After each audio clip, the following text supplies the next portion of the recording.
Spoiler, we should talk.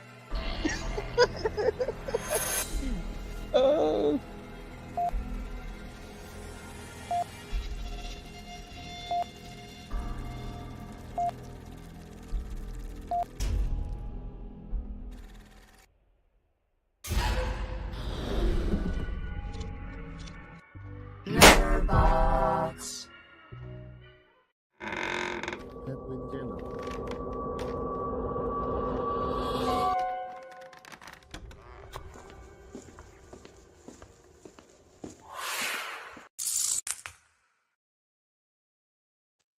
Hello. Everyone. Hello. Hey, how's it going, everybody? Welcome back to How another low is episode of the not so? Howling Hour. It's going great, but my thing is that my backdrop's about to fall. So give me 1 second. All right, we will give you 1 second to get caught up with your backdrop. It's all falling apart. I'm lagging, so Things are going back great. to it. Yep. So we'll see Marcus moving in slow mo, but I think he can hear us in real time, so that's a good thing. Yeah. Can And you then guys we hear got me clear? yeah, we can hear you fine. And then we got Okay. Mr. Lucas. We got Mr. Lucas eating his Loinkulus now. Eating Yeah, his Chinese. Wonkulus. Somebody All stole right. my name. Yep. Somebody stole his name. He didn't patent Yoinker. What a shame.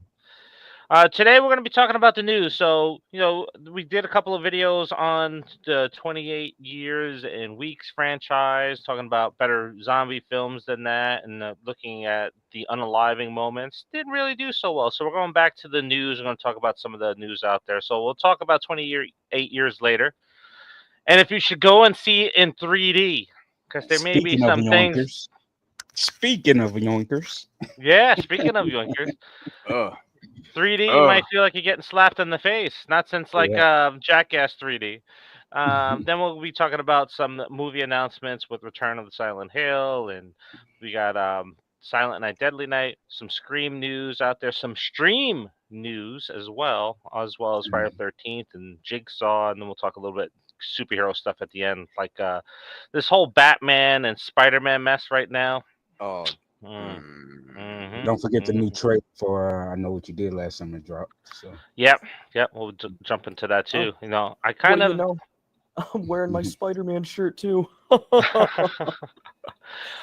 When we talk about the I Know What You Did Last Summer trailer that dropped, maybe we'll talk a little theory about who is the possible person under the raincoat, because I think I'm pretty much set on who it is, but now I'm starting to think somebody else as well.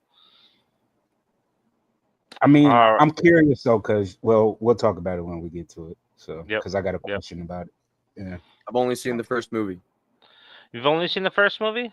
Well, my question, you'll be okay with that, because, I'll go ahead and say it here. The rumor is that this movie is supposed to ignore the second film, like as if the second film doesn't exist. So if that's the case, you don't have to worry about it.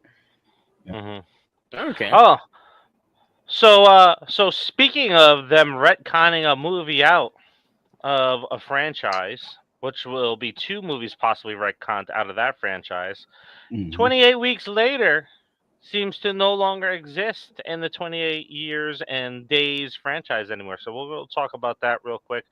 We all got a chance to see it. We're going to keep this spoiler free. We'll keep it quick, so just in case a couple of people have not seen it yet or are not interested in seeing it. But I'll kick things off. Like I said in the review I put up on the channels, like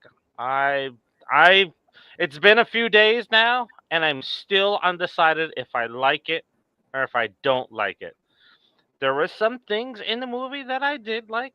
There were some things that I really did like, and I enjoyed the premise. Yeah. So much penis in this movie, but we'll talk about that in a second. The alpha cock.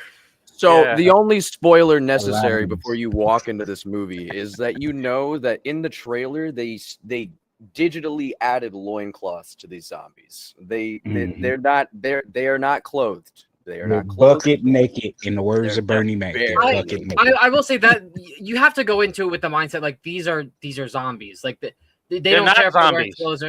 I'm sorry. The rage virus and they're infected. Whatever.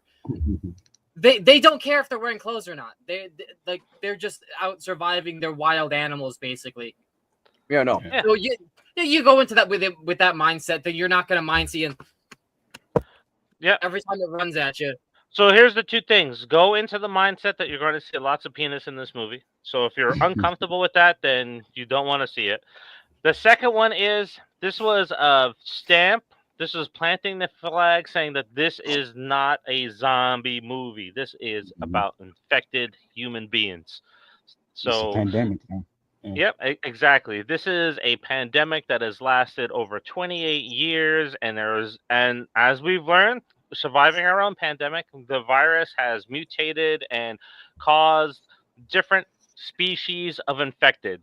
And those different species of infected, guys, I don't know if you agree with me, seem like throwaways from a Left 4 Dead video game because they are just a one character render that look completely the same, whether they're these fat things crawling around in the forest, or they're the alpha characters that are completely naked and running around. Because there's at times when you look, it's like, is that a guy or is it a girl? Oh, that's a guy. But sometimes you can't tell because they're not as hung as the main character in that movie. But like I said, what the fuck?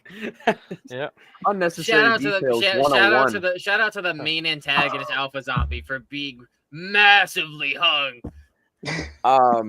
So piggybacking off of what David was saying. So that's one thing I did have a problem with in the movie is that a lot of these zombie designs, there wasn't a lot of variation between these guys and gals or whatever in between, who cares? But it, like, even with like the different versions of the zombies, they had no individuality. Almost every single version of these zombies looked exactly alike, and it was very hard to tell kind of the difference between them. I mean, so like with the alpha zombies, which have been shown in the trailer, so it's not a spoiler. Like we get two very large dudes that basically look exactly the same, and there's no differentiation from those two characters. And it's weird. I think they could have gone a little bit more into it. They could have shown the individuality of these people before they were turned into feral people. Well, I will say this though. I would say it's been the first film came out in 2002. So what's that? 23 years. For the 23-year argument of people saying, are they infected? Are they still human? Or are they actually zombies? This movie actually answers that explicitly in the scene. So that's the one thing that I'll spoil, that anybody that has a question or anybody that argues, there's one specific scene in this film that will answer that question for you. So, and they do a good job showing it rather than explaining it, that you just actually see it happen before your eyes. And I thought that was a nice little touch. I think that was actually Lucas's face during that scene that you're referring to too. When that was happening, he was like, "Oh God, no!" I was too, because whenever I see a movie of childbirth, that's the only thing I'll spoil. I was like, yeah, yeah, that would be me. I'll be like Johnny Depp in Blow. Season. It wasn't pleasurable, but we got through it. Yep. Now, so here's my biggest gripe with the film itself, right? So again, love the premise. I thought everything about the premise of the film is fantastic. The way it is spliced together makes absolutely no the editing was sense. atrocious in this movie. It is horrible. It is horrible. It is like early 2000s, late 90s music video type with some of the scenes that are thrown in there. And it's in the trailer. Like when I was cutting apart the trailer for the review, almost everything that happened in the movie is in the trailer itself. So if you paid attention to the trailer, there shouldn't be any surprises. But the red filters that they're using in this movie to give you backstory is absolutely horrible. And then I was really hyped. And we talked about it several times on past episodes where Boots, right? That poem being recited during the trailer really was getting me hyped for the movie. But the way it was used in the film, I didn't really agree with, because I looked at what the meaning behind that poem was, which is about the British infantry invading Africa for resources, and the way they used it was almost like a political statement in the film, and that really just annoyed me. Like, what are you trying to say by having this in there and showing these clips from the 1933 film King Henry V or something like that? Because there was no payoff to it. It was like, it was kind of pointless to throw this stuff in there. So I would really like to see this movie recut and pull all of that nonsense bullshit out of there. Yeah. The other biggest crime for me, and this will be the only other spoiler, I will say that one song from the original score of the first film makes a return, but it's not the one that everybody wanted. Yeah. It's a good track, though, because it was used in the opening of the movie when Jim is walking around the empty streets of London. It's called East Hastings. That one makes a return, and I like that. Oh, track. I'm assuming that everybody wanted like the one that was in 28 weeks later. Yeah, like well, yeah, because I mean that is the 28. That is that franchise. That's a song of the franchise. Now that I'm thinking about it, that song wasn't in there, and that's really weird. They're probably they're gonna wait to use it for a bigger payoff. I don't think so. I don't think so. And if you're seeing it everywhere, this movie, when it gets to the ending, you're going to be thinking about the Power Rangers. In fact, I wanted to yell out "Go Power Rangers" at the end in those last 5 minutes, because it's like, what the fuck are you doing? Like, you changed the entire thing with the last 5 minutes of the movie. It's just like well, it sounds to me like cool to see a certain actor who just made a big splash in Sinners to pop up, but that's the only thing that I liked about that scene. So I don't know. Let's go around the horn here. So we'll start. Go ahead, Lukas. There. You guys are old and wrong. I'm choking on rice. I'm not old, and I like. The film has a lot of frustrating parts. I didn't even get to finish. You can't even make your point. You're choking on your food because we're right. Take your time. You guys are old and wrong. Personally, I really enjoyed this movie. I think there was a lot of it felt intentional editorial decisions. When you spoke about the red filter, I'm assuming we're thinking about the same scenes. I really liked that. I really liked a lot of the editing choices in this movie, just because it felt a lot along the lines of what the first movie was for a long bit of this movie. It felt like analog horror, which was basically what. That is the worst analog horror ever. Then I don't know. I disagree. I think it was a very artistic use of the format. If you're gonna go big budget, if you're gonna make an analog film and you're gonna go big budget, then this is a pretty disappointing, considering there are YouTube videos that people use their own money, like, or no budget at all. And we watched some of them this weekend, and they were far better as far as analog films go. And those are just YouTube free to stream. So if this is an analog film, it's shit. I don't mind the red filter either, but I don't know. This movie does have a lot of shortcomings, and I think CG kind of hit it on hit the nail on the coffin. There's so much happening in this movie with no payoffs, because this is supposed to be the buildup of a trilogy, which I think they announced that or whatever. This is supposed to be a buildup to a trilogy, but nothing is. I'm not gripped by anything so far that, like, for the next film. The only thing that is gripping me is that Cillian Murphy said that he's coming back to the franchise, and I want to see that happen. So other than that, like, I'm not, I don't know. Like, this movie was very confusing. It was way too influenced by a lot of things that was happening in video games and other movies and stuff like that, where the first time around, 28 days later, did the influencing. Now the influencing came back full circle, and it kind of impacted how the story was going. There's some Walking Dead in there, there's Left 4 Dead in there, there's Cannibal Holocaust in there. I just go down the line of all the different films that I'm seeing, like little things picked out here and there. It had the opportunity to work. I don't know. I think the movie will make more sense once the other ones come out. Yeah, that's how I feel. Because I Yeah. am curious about the little boy. You know, I thought he did a good job, but again, there was no payoff, and it really didn't do The any acting was justice amazing. setting up. Yeah, Yeah. it There's didn't so do many any good justice things. to set Yeah. up the rest of the franchise. It just left you like, okay, what's going to happen next? You know, Yeah. Mm-hmm. like it Yeah. was more. It felt like more of a TV series like type ending than a film. Yep. Yeah. Yeah. It was a Walking Dead ending. That's where it was. Yeah. It was not the Walking. It was Fear the Walking Dead ending. That's Mm-hmm. how I feel. It wasn't even at the par of the Walking Dead the way it was delivered, but it's yeah, it was middle of the road for me. Like I would give it, I did give it 3 out of 5 stars because Yeah.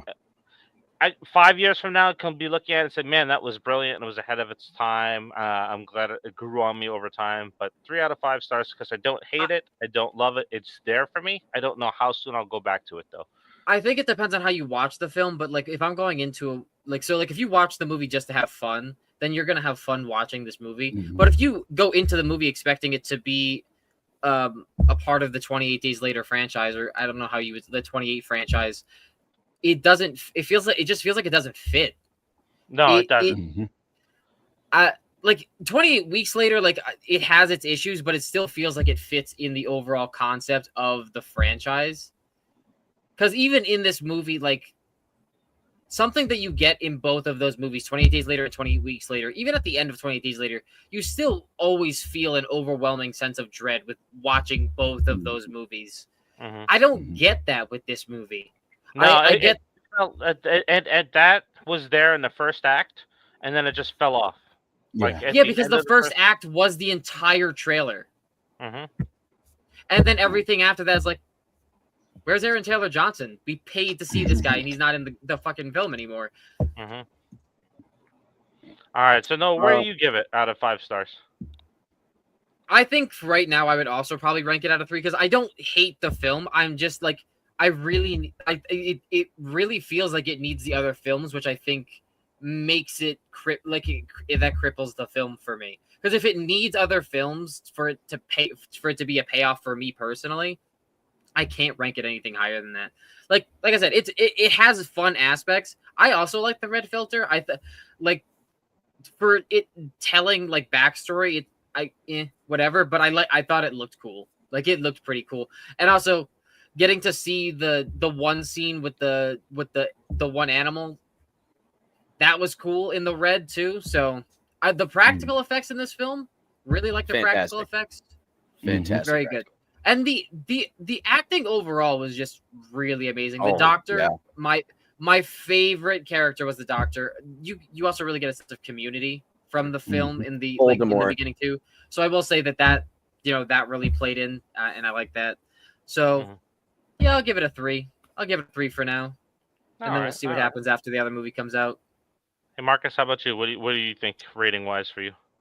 It's a 3, solid 3 for me. Again, like it felt disjointed, disconnected from the other two films.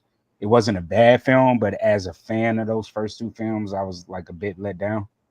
But as like a standalone film, like if this was like a fresh start and the other two films didn't exist, I'd be like, yeah, this is pretty cool. So yeah, it's not a bad film. I just give it a 3 in comparison to the rest of the franchise. To me, the way that this movie is like shot, like with all like the weird kill scenes, like with how the angles change, like the panoramic shots and whatnot, it really does remind me of like an indie film testing the waters and seeing what people like this looks like an experimental indie film more than like kind of like what 28 Days Later was, but it worked for them. Yep. All right, Lucas, how about you? No, this is a strong 4.5 for me. 4.5 out of 5. Get the hell out of here! This movie. I really, really enjoyed this movie. The acting was phenomenal. I really enjoyed the plot. I thought, dude, I genuinely like this movie made me feel things, especially with the relationship that the younger character that we see in all the trailers has with an older character that we don't see in the trailers at all for some reason. All right. There's just a lot of really good connection in this movie, and it has a lot of really good like subtext underneath it all as well. I like the themes. I like the message of what the movie is trying to tell. I really like the action. I love the zombies, even though they are bland and you can't really tell them apart. I love how they gave the time to actually make them look like, yeah, technically these guys are, still alive, but they're not there. They're not really in it. Except for one instance. Except for one instance. That instance. For one very, very short instance that is. Yeah. Yeah, and this sums it up here. So we have, if you went for the trailer and think you're getting a movie with Tyler Johnson, you were so wrong. And that could be the reason why in our showing people left. 3 people left. So that's about 40% people of the were also arguing with each other at the theater. there was somebody on the phone call. Let me tell you something. There's plenty of times where I'm in the theater by myself, and if the movie is boring like that, I will take a phone call in the theater, or I will text in the theater. I've talked to Marcus during some bad movies. Okay, but you weren't. You were alone. There were other people in the theater, and there were people throwing popcorn at those people. And this movie was not boring. And this movie, don't let. No, this movie wasn't boring. Like, this movie wasn't boring at all. Anybody deter you from seeing this film? Genuinely, this is going in my top 10 for the year. This is going in my top 10 for the year, and it's staying in the top 10 for the year. I guess the top 10 must have a low bar. Really like this movie. Yeah. You haven't seen Bring Her Back yet. Relax. Companion. I have seen Companion. I enjoyed it. All right. Relax. But this better not rank over Companion, my friend. To finish the thought, I don't know. I think this is a really artsy film. I think this goes back to its analog horror roots, and I really enjoy it. I really enjoy the editing. I don't know what it is. I like that it's quick. I like that it's kind of like choppy. I like that it looks like almost amateurish because it gives the breath. Amateur. It gives the breath of analog horror as I like to see it. So I don't know. I really enjoyed it. I don't know. I just don't have that many issues with this movie other than a very, very few minor ones. You don't find issues with many movies unless they're Halloween, though. Yeah. I don't find issue with many movies unless they're bad, and this wasn't bad. I didn't say it was bad, but it's definitely not. It's definitely not the shining example of what films are supposed to be that you're making it out. I'm not making it out to be. I'm saying it's one that I enjoy. CG Lucas, this movie is better than Companion, Sinners, or Thunderbolts. Oh, I gotta disagree with CG on that one. Wait.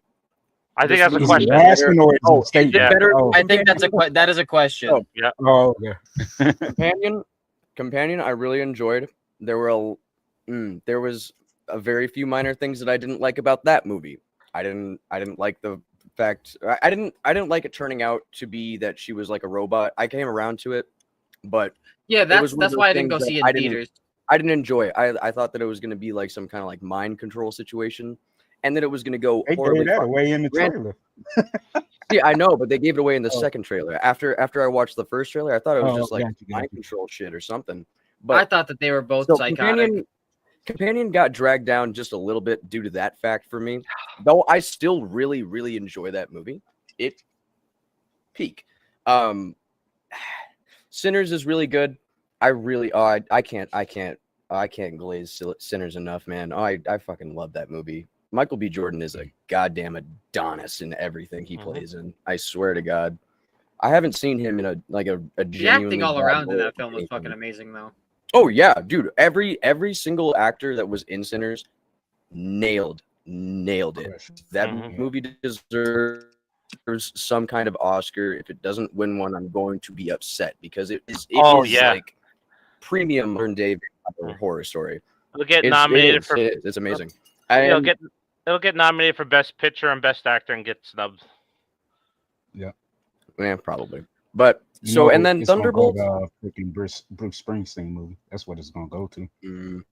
That's fair. But to be fair, the guy that plays Lip Gallagher from Shameless is playing Bruce Springsteen, and he's I love him as an actor. Yeah, I love him as an actor. So but yeah, Thunderbolts. I'm not gonna lie, I didn't really have any issues with Thunderbolts. Kristen. Thunderbolts is like in the top 5 for me for this year so far. I also had a really that movie stuck with me. And not a lot of movies really stick with me weeks and weeks and weeks after I see it. But that movie is it hits you right smack dab in the fucking heart, and it doesn't pull the knife out. It twists it. It twists and twists and twists until it can't go any further, and then you finally get the knife out.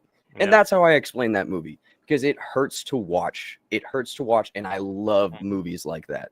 So where I'll place these movies in like a top 4 real quick. So Thunderbolts, because I am such a comic book nerd, Thunderbolts is my number 1 in that top 4. That movie is fantastic. I recommend it to absolutely everybody I talk to that likes Marvel movies still. Sinners is number 2. Just because it fantastic movie. It wasn't my cup of tea when I saw the first trailer for it, but then when I watched the movie, damn. Companion, or 28 Years Later.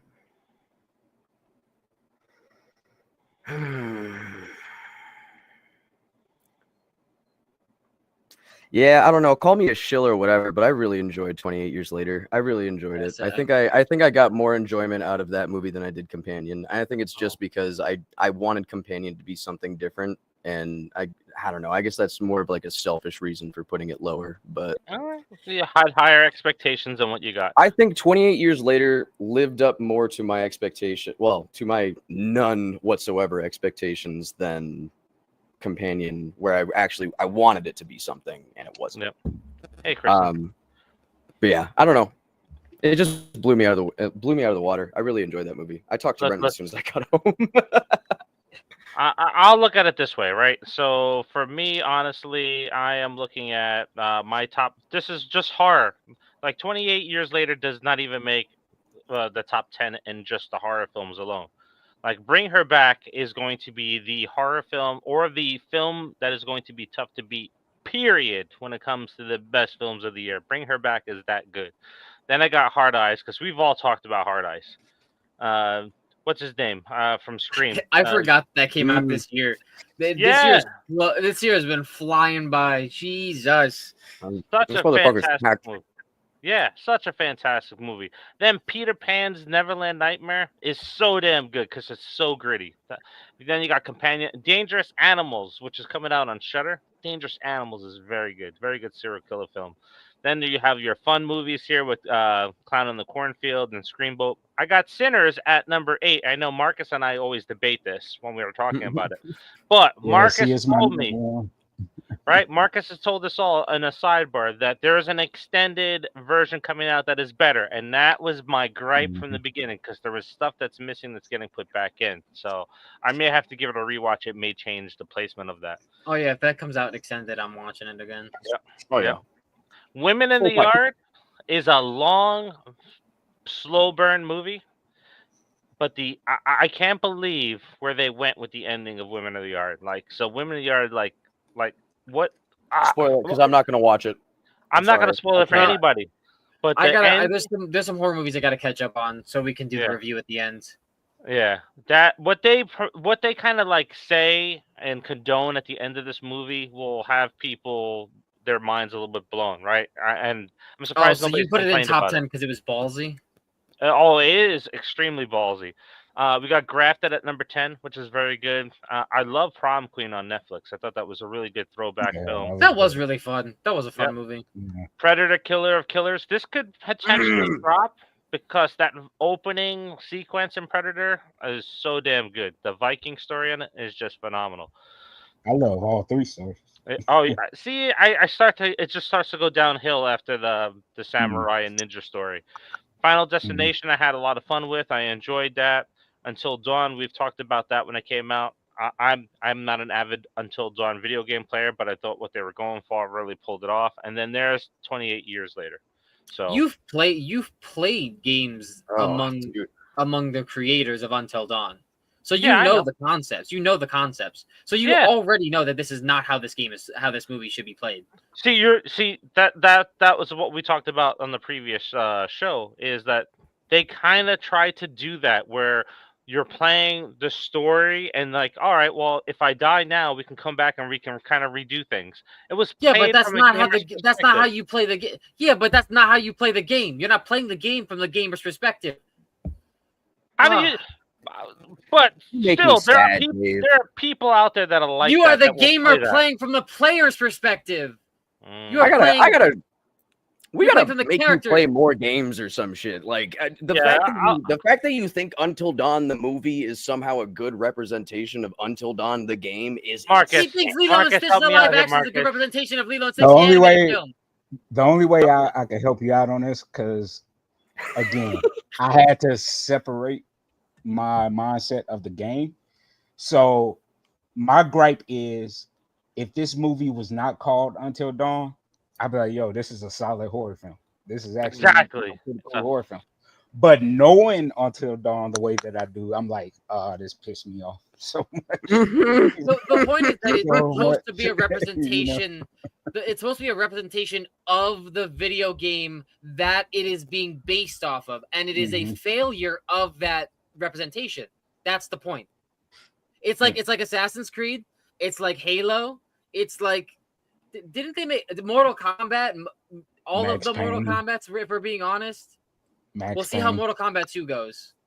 Yeah, I'm not excited. If you're going to base I'm not something even watching off of, it. if you're going to base something off of something Mortal else, Kombat. dude, they didn't choose the Miz. They didn't choose the Miz as Johnny Cage. I'm sorry. I'm already not a fan. Like, no offense to Carl Urban. I love Carl Urban. But Yeah, no, that Mortal Kombat movie sounds like a fucking nightmare. Speaking of video game horror movies, we get the Return to Silent Hill coming out January 23rd. I am so looking forward to this and hoping it's not like the second Silent Hill. Yeah, I was about to say, I hope it retcons the second film and keep everything from the first film, because the first film was I've only seen the first one. You don't need to see the second one. It's horrible. Yeah, that's what I'm saying. Is there only two? Yeah, there's only two. The first film, to me, Silent Hill is one of probably the best video game adaptation. You know, oh my god, yes, movie, hands down. Like the So Silent Hill movie was so good, man. Like, especially when it came out, you know, the early 2000s and stuff. Like, man. Well, this has a good So little I'm gray hoping. area antagonist. Yeah, I'm really hoping that this film does it justice. I you know what? If I would have seen that movie before my daughters were born, I would probably try to convince one of them to be named Alessa, because Alessa was such a badass character in that film. Look, mommy, I'm burning. It's like, oh, she was, oh my god, she was so cool, so cool. I love Silent Hill. I'm looking forward to Return to Silent Hill. It was actually supposed to come out last year, so I don't know why it got pushed back. It probably got pushed back because of the game, because of the remake of the actual Silent Hill. They probably didn't want to take any publicity away from the game, because the game is fucking sick, guys. Oh boy, I sunk a good 2-3 hours in that mother trucker. Yeah, so we're starting. I am seeing some comments in there. So the second movie in the franchise was Silent Hill Revelation. Now, So bad. This was one of those rare films that I went out there and I bought without seeing anything about it, not even looking into reviews, because I was so excited after the first one. And then when I watched it, I was like, this is trash. This is absolute trash. And I'm trying to figure out, was this Kip Harington's? Was this before or after Game of Thrones for him? I couldn't remember. Because he couldn't even save the movie. It was just awful. Yeah, it was a horrible movie. Like, there were some cool set designs in the movie, but after that, nope, not at all. I'm ashamed to say I own it, but I won't get rid of it because it completes my collection. It's a collector's item. Yeah, it's not as bad as Halloween Ends, which I don't own. It's the only Halloween film that I don't own. One of these days, you're gonna sell it at a yard sale, and someone's like, "I'll give you $5,000 for this piece of shit," and then I'll sell it for 20. All right. So yeah, I'm looking forward to it. So are you guys gamers? Do you in the comments let us know if you're looking forward to seeing that? King Matthew has a comment in there. I've actually never seen any Silent Hill film. I'm stumbling over my words, but I did play the game and it was pretty cool, and I may have to watch the film. Yeah, watch the first one. Yeah, just watch the first one, man. That's all you need to watch. Yeah. Don't watch the second one, as we're being told. Yep.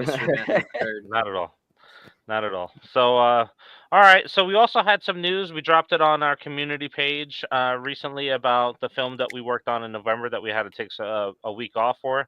So, Marcus, you want to give us a little backdrop on this one real quick, and I'll go ahead and get this all prepped.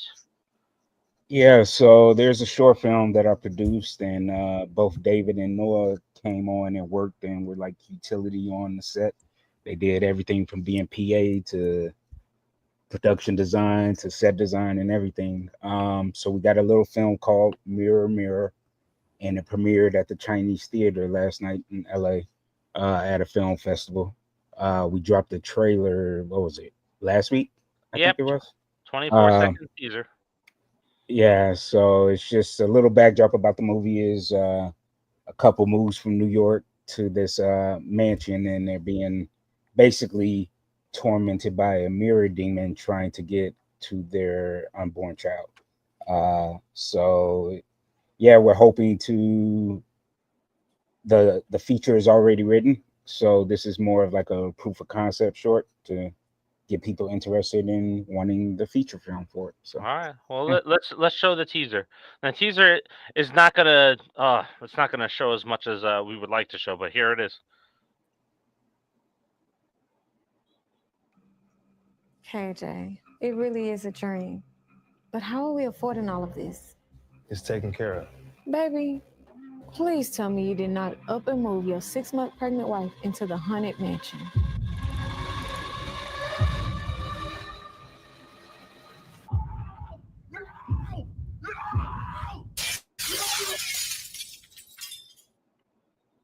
I can't wait to see that. That can't wait to scene see with it. that door opening. That scene with that door opening. That was me. I was that door. I opened that door. It's like the kids in the Wizard of Oz play that play the fucking trees. Yeah, it was me, Mom. You see me? Yeah, yep. There's an Easter egg right in that scene too that I'm hoping to see. That I planted an Easter egg there, so I'm hoping to see if I can see that in the film. But the house that we filmed it in was an Airbnb with a hidden room in it. So that's the room that Noah is referring That to. was a That was a resi house. That was a resi house. Mm-hmm. yeah, Yeah. it was a cool little little mansion. Yeah, baby mansion. Yeah, there were so many times that I got lost going from floor to floor because it almost seemed like it was a maze at certain points. But let me tell you, man, the things around this location was pretty creepy because we found rocks that were stacked up ritually outside there. Yeah. There was the first night that we rolled up on the place. All the deer that were there in the dark with their glowing eyes made it really freaky. And then every single window and door was unlocked when we were all going to bed that first night. One of them was busted. One of them was busted open, and we couldn't lock it. Though there was a totem frog, so we were safe. But and then we filmed it in November, and we had a mysterious pool guy show up to clean the outside pool, and it was Dude, he just snuck up on us. We were all sitting in the living room. What? And next thing you know, out of our peripheral, we just saw this random guy just walking up, staring at us, and we were like, "What the hell is going on?" Well, also there was a utility room in one area, and if you go in there, there's like a whole bunch of like weird, like there's files, like there's like 10, 20 filing cabinets filled with papers and files, and then 3 switches all to each floor that like is the power. They were power switches to each floor. So it's just if you flick those switches, power is cut to the entire house. So it was its own murder Airbnb. We could have made a movie based off of it while we were there. Great. Yeah. I want to shoot there again. I want to film. It'd be honestly, it was so cool being there, but it's also really creepy. They got alpacas there that scream from miles away. Oh yeah. And the acting in this the short is phenomenal. The acting is really good. Dude, there's parts where I'm like genuine, like I was standing there, I was just genuinely uncomfortable by them acting. It's like woo. Oh, and our special effects artist, man, was awesome. The design of the mirror demon. Yep. Chef's kiss. Yep. All right. movie Mirror, and Mirrors freak me out. Oh, well, this one is definitely going to freak you out. Trust me. Because there was a scene that I had to keep everybody out off of that set for the live scene, so I didn't get to see it. I know the rest, Noah, you, and Marcus got to see it. But there was a scene that happened in the bedroom that was absolutely terrifying to hear from outside the bedroom. But I heard from inside the bedroom, it was, wow. It was Yeah. that bad. It was that good. The whole mood in that room was just like everybody was like living in the moment when we shot that one. Yeah. You went to go see it? Nah, because it was last night in LA and I had to be at a film festival out here.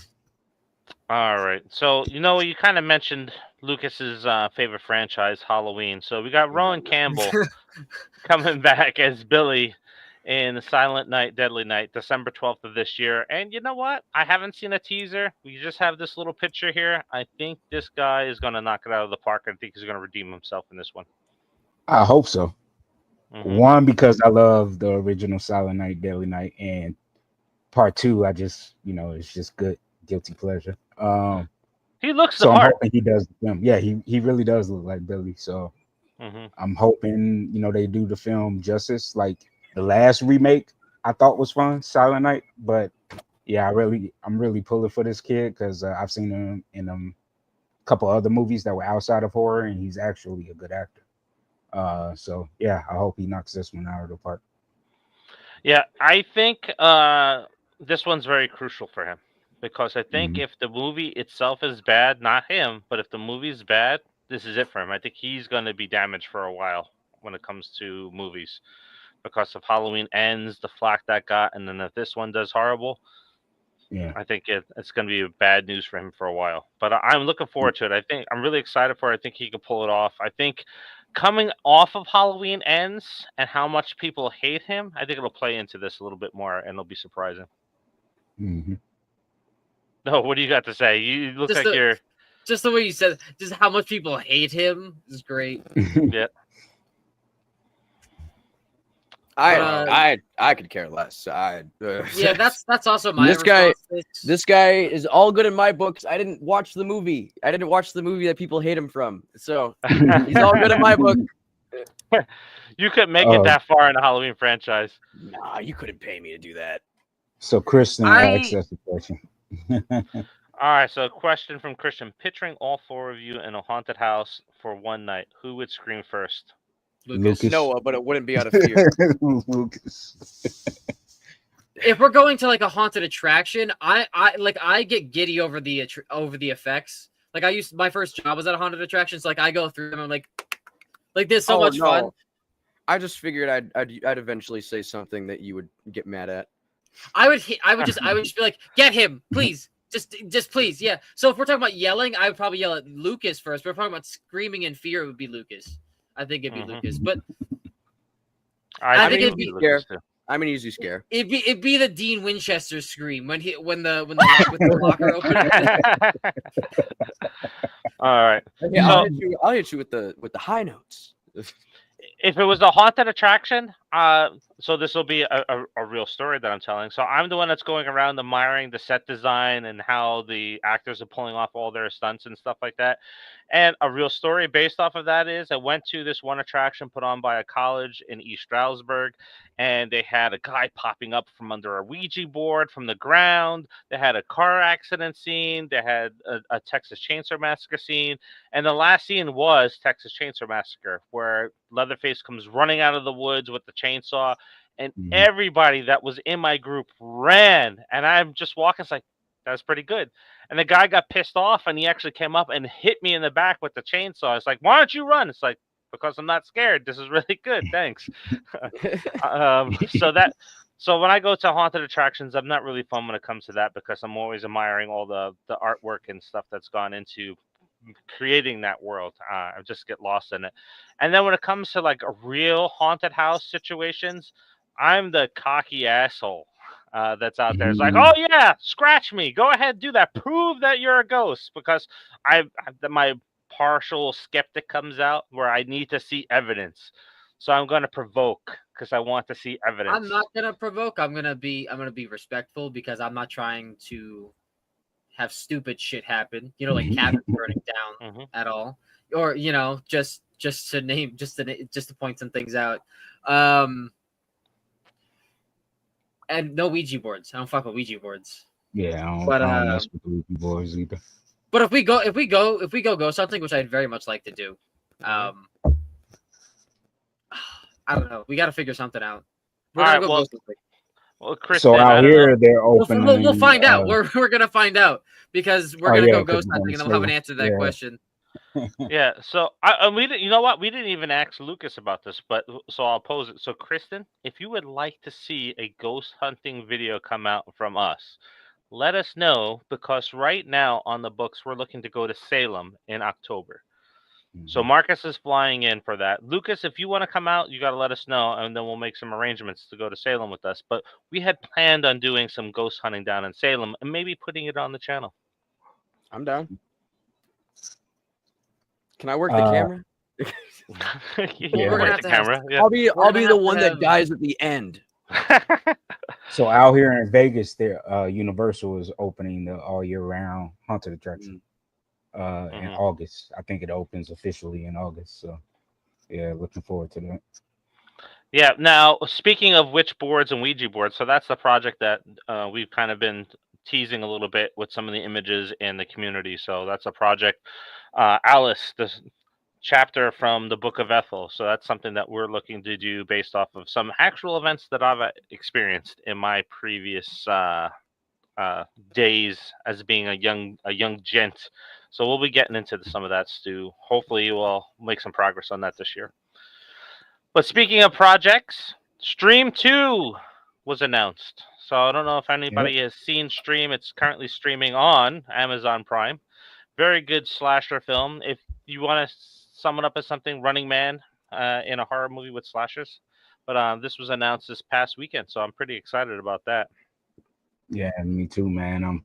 Hopefully I get to be a part of this one as well. It was probably, out of everything that I've done in the industry so far and loving this career, this by far is like my fondest moment, because I was fresh out of the hospital with COVID, and I was in the hospital for like 2.5 months in a coma and everything. That's a long story, everybody, but David and Noah know all about it. And this was just an awesome experience because we quarantined together in Gettysburg. And so that was just a cool experience that we had the Eisenhower Hotel to ourselves. And yeah, man, we just became like family filming out there. And we had some haunted experiences on set, which was cool. But yeah, man, probably my fondest moment of filming so far. So Yep. This is the first film that I got a chance to work on. I got to work on the mid-credit scene. Michael Levy, the writer and director of it, wanted me to see one of the scenes where they're actually doing the special effects and stuff like that. And it's like, wow, I was blown away on how they actually pulled off that special effect scene and how they filmed it in reverse rather than in straightforward time. So I really loved the movie. We've done some cool things on the channel for the first film on here, because our relationship, not only with the Stream guys at Fuzz on the Lens, but also with Damien over at for Terrifier. So the unofficial channels for Terrifier and Stream. So hopefully we'll be doing some more stuff with Stream, or maybe we'll be working on that film, because we're working on the board game. So we're just waiting on some paperwork to be signed, and we'll start to tease out some of the artwork and stuff like that. And we'll get the website up so you can go ahead and start following us before the board game comes out. But if you like board games, this is going to be probably one of the best horror board games that you've ever seen come out before, because we're doing things that nobody else has ever done before. Yeah. Yeah. All right. I'm looking forward to Stream 2. I didn't get to work on the first one because I decided to prioritize retail instead. So yeah. The Nerdbox crew needs a cameo in Stream 2. That's the thing. Just kill us all. Yeah. Oh my God. We just want to. That would be awesome. We just want. That would be awesome. Kill us on a stream on the Howling Hour. Oh my god! Maybe we could talk to them about us playing a board game when we're just like sitting there playing it on the camera, We're and then playing we just get stream the all board off at game. the same time. Yeah. I always, We're I playing always stream the love board the game. idea of us all just like looking at someone getting murdered, be like, "Oh my gosh, this is fucking insane!" And then we die. Look at those! Whoa! Look at those effects. That's amazing, dude. Dude, did you see the blood? It went all the way to the hallway. Nice splatter effects. How'd you do that? Is there hoses? All right. Well, we're gonna switch from one of Noah's current loves to one of his all-time loves, and that is the Crystal Lake TV series for Friday the 13th is officially underway, filming under the title Mama's Boy. I am excited, man. One, because I love Linda Cardellini, period. Like, I just adore that woman. But yeah, man, I'm excited for this because as an avid reader of the Friday the 13th comics, there's a lot of lore in those comics that they could pull from and explore from, especially with Pam being young. Now, it would be a crime if they don't introduce Jason's father in this. Like, it would be Elias. Elias is very important to the whole story. So, yeah. No, what's your thoughts on it? Because I know this is one of your loves here. We'll have to see. We'll have to see how it goes because the Friday the 13th franchise is so funky fresh with all the stuff that's going on, with all the legalities of who owns what. So we'll see how this goes. I also really like Linda Cardellini as an actress, so they got that going for them. I'm hoping that this is this like supposed to be its own thing, or is this canon taking place before the first one, or is this more so just like going based off of the comics? Like, do we know like really anything about this? We don't, but I'm guessing they're taking a Bates Motel type approach to it. That's what I think. Okay. Yeah. So like this is gonna like bring us right to Jason taking somebody's life. Okay. So maybe we'll get some bits of the first movie in this. Yeah. Because this is about Linda, at least, right? I would say, yeah, this is about Pamela. So I would say at least up until like her making those that first kill in the opening, movie, and then also her sabotaging the camps every time they try to reopen. And is this just a mini series, or is this going to be ongoing? This is a television series. Yeah, they say official is a series. I don't know for how long. Because I really feel like this can't do like at most like 3 seasons, unless you're exploring like right before Jason becomes Jason Voorhees. I think that's what's going to happen. So honestly, I think what you would get is you would get the backstory while Jason is still alive, and that she has to give up her regular job and take a job at the camp where he can go and she can keep an eye on him and stuff like that. We'll see the whole drowning sequence happen. And then I think that's probably a whole first season is up until where the accident happens with Jason. And then I think the following season, you see her coming back and poisoning the lake to keep people out of there. And we'll see the murders probably, or the unaliving happen to open up the second season. And then I think, no, you may be right. The third season is probably going to be the retelling of Friday the 13th, the first film. So it's probably a 3-season show. You might get the first person perspectives that we were getting. Where we were always expecting to see Jason or whatever. And then we get, it's actually Pamela. So we get like the behind the scenes, if you will, of that. But my hope is that Jason does die. Like he actually dies. And Friday the 13th 2 is just an assumption and it's not true. And we see the Necronomicon. I don't know if they can do that, but if we can somehow see, like, even if like it's just like for a brief moment, like she has the book in her hands or something like that, she has it on a table. Just please do it, please, for the love of God. I wouldn't be mad at that at all because I was a fan of the Freddy vs. Jason comic, so I wouldn't be mad at that. Just do it. All. Just do it for us, please. That would be fun as hell. Yep. So, yeah. Now, CG has a comment in there. Isn't every episode is one of his movies or each season in the movie? Now, that was the original talks where they thought that they can do a season based on a movie and just retell the movie through an entire season. And then it was going to be, they were looking at 12 to 13 seasons of the original series. But I think so much has gone on with it legality wise that it's fallen back to it being about Crystal Lake and it being a prequel series. Maybe one day, but also that's 13 years You're really gonna Mhm. keep people gripped for that long? That's Yeah, 13. That's 13 years if they do it every year. Mhm. And what kind of pisses me off is like that whole discussion where they were talking about how doing the movies in a season. That's Vincent DeSante's idea. The guy who did Never Hike Alone 1 and 2 and Never Hike in the Snow. Because when the legality was getting the legal rights was getting resolved, he went to Warner Brothers to pitch that idea. So nobody ever gives him credit, but that was his idea. Well, yeah. Why would they? Yeah. Because it's their idea. Mhm. Yeah. Mhm. Yeah, but yeah, he came up with that. Yep. We got Kristen out there saying, "Heck, I'm still waiting on Welcome to Derry." Well, that comes out this year, so I'm looking forward to August, that. right? I think it comes out in August. Yep. We Somewhere. got We got Dexter next month, and then in August we got Pennywise. So that'll be fun. Now, unfortunately, King Matthew had to leave, but he wanted to talk about I Know What You Did Last Summer, so maybe next week we'll start off with that with him. But we have the new trailer that dropped for I Know What You Did Last Summer. And I'll tell you, this scene here kind of annoys me a little bit. I think it reminds me a little bit of the opening of Hard Ice with this Mhm. family here. But I don't know. Did you all watch this new trailer? Because this scene right here I didn't know it is dropped. Well, I shout haven't out seen to anything my yet. shout out. I forgot the actor's name, the light skinned actor. Him. yeah.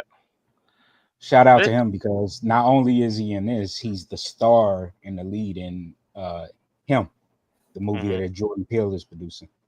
Yeah, so he's the lead in that, and he's a former wide receiver for Florida State. Yeah, he was a oh, pretty good all athlete. right, all right. Yeah. But as you can see here, we have this one scene here where we see the accident happen with the car going over the side of the road, and I'm telling you, I'm thinking it's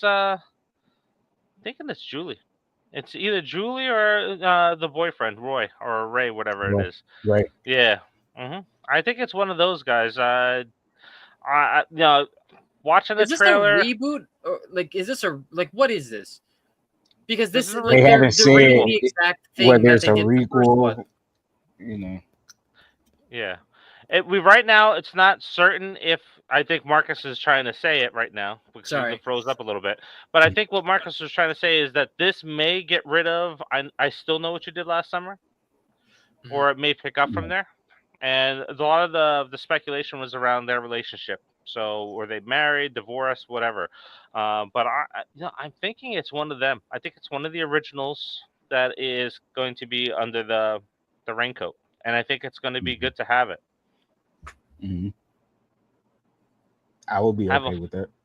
Yeah. Would this be the first final girl that goes from being the final girl to a slasher? I don't know. Let me think on that one. I don't know of any other movie or franchise that's had the final girl go batshit crazy in the franchise at one point. I don't know. I guess I just I can't think think I of have one. I think I just have a problem with Madeline Klein being in movies. I don't know what it is. Just I'm just not excited for this. I don't know. So the lead actress of this movie, she's the blonde in the white dress. I don't know these people, so I don't have an issue with them. She was in a show called Outer Banks that I watched for a season and then dropped because I didn't like it. But I don't know. I'm just not super excited. I liked the first one. I liked the scary movie cameo scene it got. I don't know. I'm just not excited to see where the story goes. I think the first one was fine where it was. I don't think this is a movie. This is a franchise that lends itself to a franchise. I think this is a more of a one and done story because if you do it again, then it's just the same thing kind of happening again. It could be good. Who knows?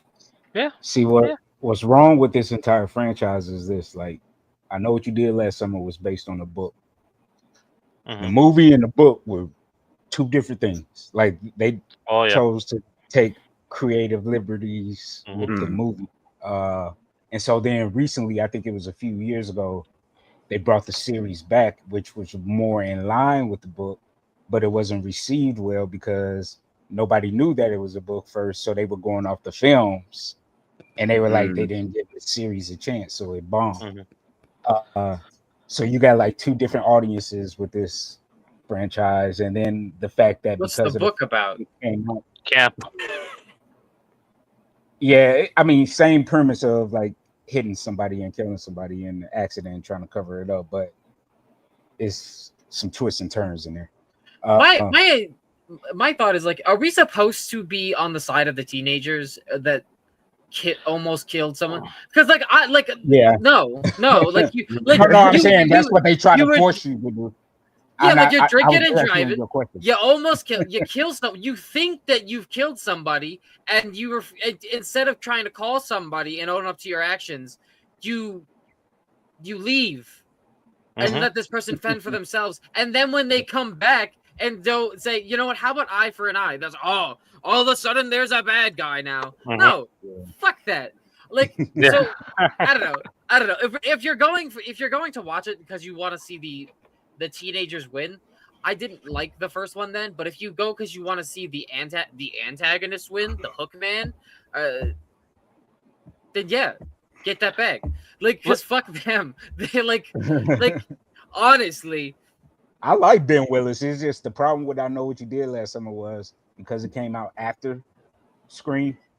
It wasn't for some reason they did the whole like, okay, we won't be as graphic as Scream was, you know. So it was like tame in comparison to Scream. Yeah. Which now I feel like this one is gonna go. I feel like this one's gonna try and go. They said that this one's supposed to be the goriest one of the franchise. So. Yeah, we'll see. I think we'll get into theories next week a little bit more because I want to explore some. When King Matthew is back for it, we'll start with it and we'll talk about theories because the movie's coming out in a few weeks. So next bit of news is Saw. So we've talked about it a few weeks back where Saw was getting bought out by Blumhouse. Now it's official. But what is exciting is James Wan and Lee Whannell is coming back for the next installment of the franchise. Directing or producing? Directing and writing. So I'm still not excited because of Blumhouse. And forgive Blumhouse me. sucks. Yeah, Blumhouse sucks. That is true. I mean, my fingers crossed. Okay. I want to see it succeed because I love the franchise and I love James Wan and I love Lee Whannell, man. But I just don't want this franchise to get the Halloween treatment. Yeah. I like the first three films and Jigsaw. I think Saw X was a good place to leave this franchise. I didn't get to watch Saw X because I just don't feel the need.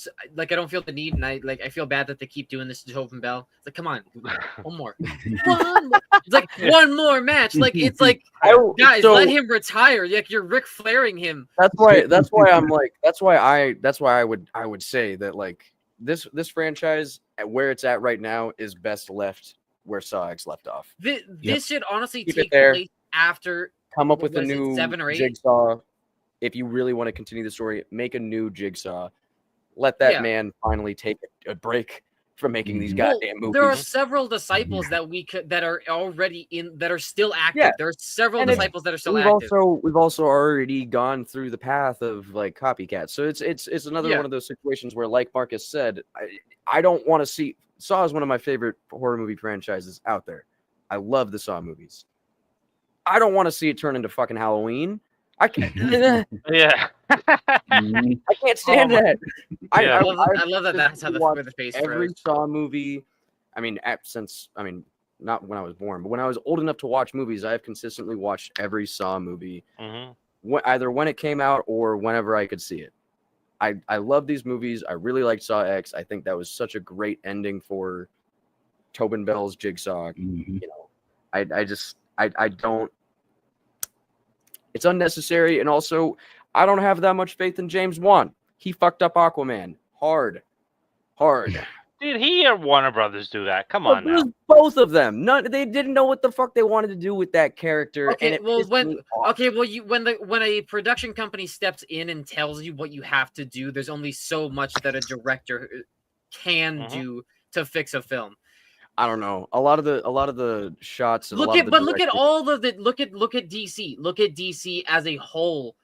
It was so bad. It got Yeah, so but then I bad. also look at the other Conjuring movies because I only really liked the first one, and The like, second Yeah, but one that is the ones that's after also those. that's also weren't personal super opinion. great for me. Most of James Wan's what the Conjuring universe, they receive well.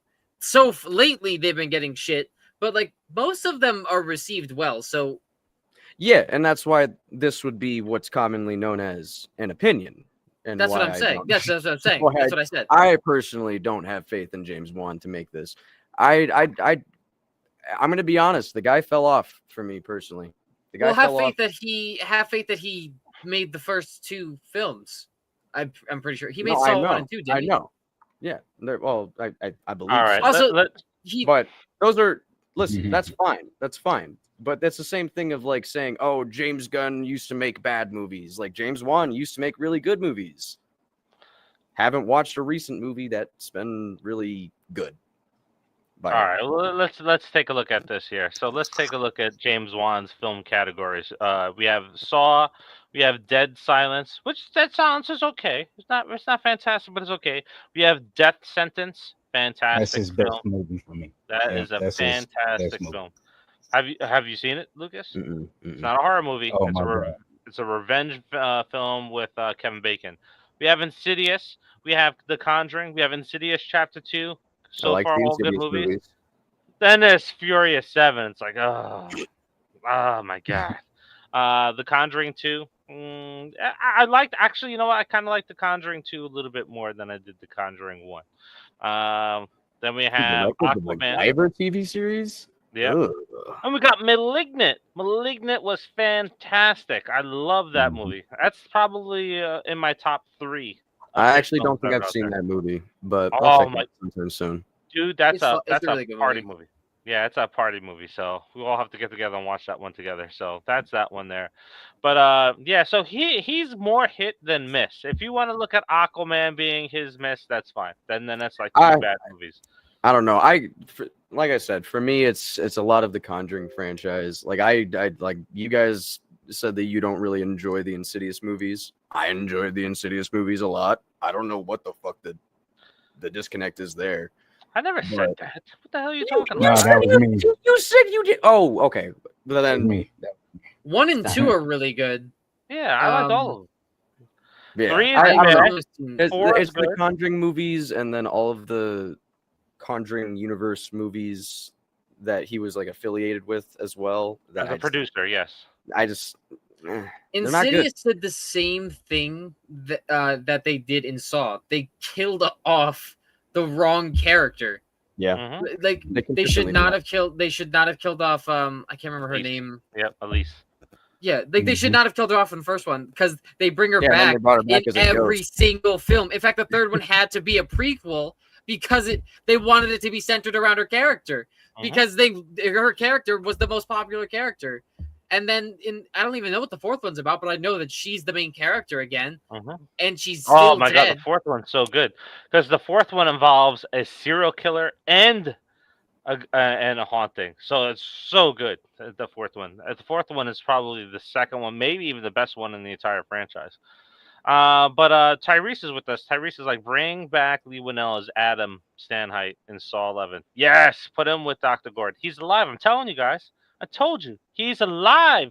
Adam is alive from the first film. And seeing him and We'll Dr. talk Gordon about back that together. another day. Yeah. I say bring Gordon and Jigsaw's other apprentice from Nelson. Jigsaw. Dr. Nelson. Nelson. Yeah, I like Nelson. Mm-hmm. I thought Nelson was cool. Alrighty, let's switch over to some Scream talk here. So Oh, we got we got Mr. Kevin Williamson, who's been interviewed recently, and he is talking about how the Scream. I know we've only talked about it on the channel for the last year, 2, 3 years here. Is that the Scream franchise is not dependent on any single character in the franchise. It's evolved so much that it can split out and follow other characters.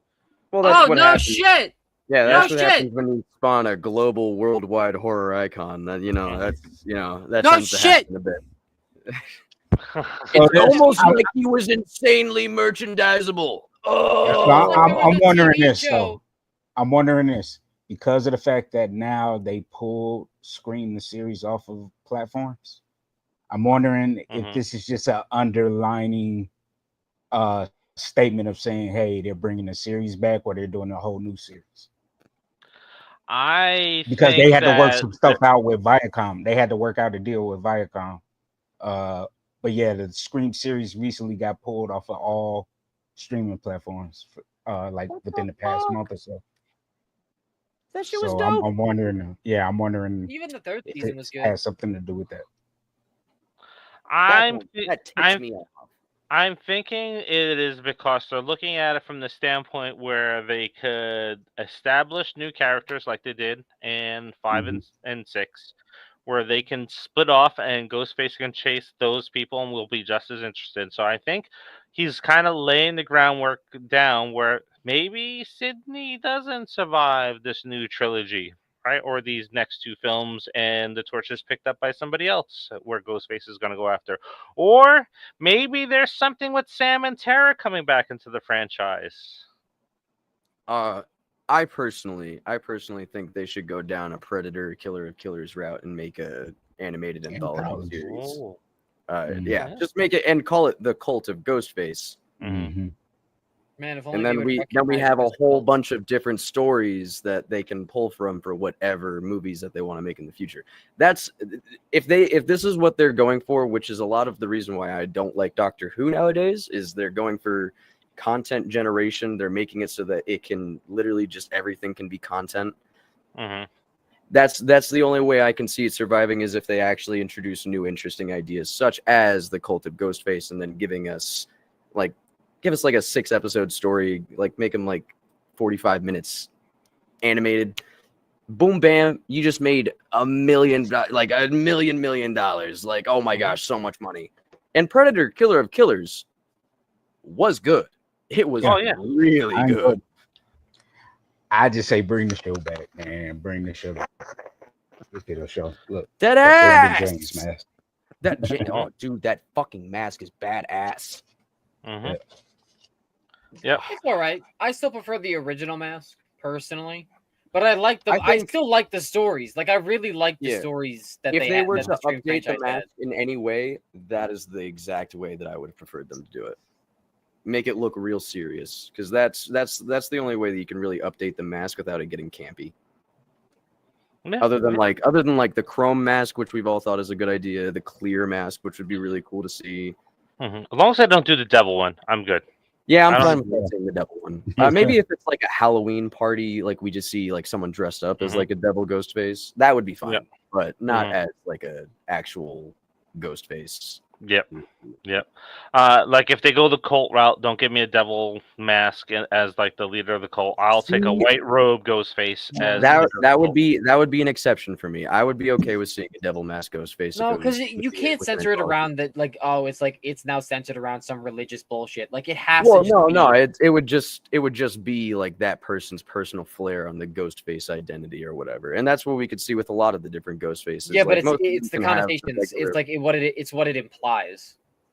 The devil horns. I mean, yeah, but you could also just make that like one part of the anthology series that focuses on a more religious ghost face, and I think that could actually play out really cool. See, that's so dumb. Now we're doing. Oh yes, we must serve the devil to kill everyone in ghost face costumes online. Well, I mean, either that or he just takes the Ghostface cult doctrine way too seriously, and he becomes like a religious zealot of this cult. It's a cool idea. I think that's called 28 years later, the ending. We'll get to see a bunch of Ghostface doing flips and all this other nonsense because they're part of a religious cult.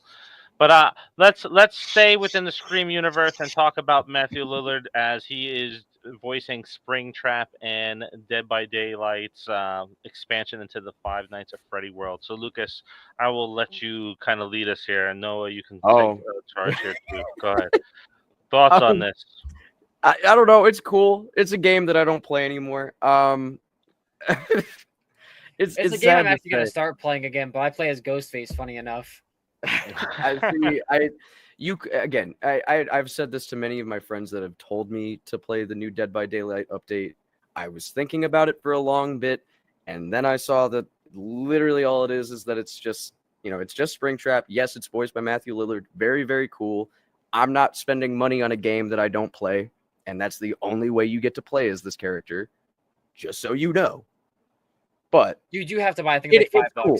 It's cool. It's something really cool. It's really cool that Matthew Lillard, joined the project and that he was very, very like involved in the role. It was very cool to see.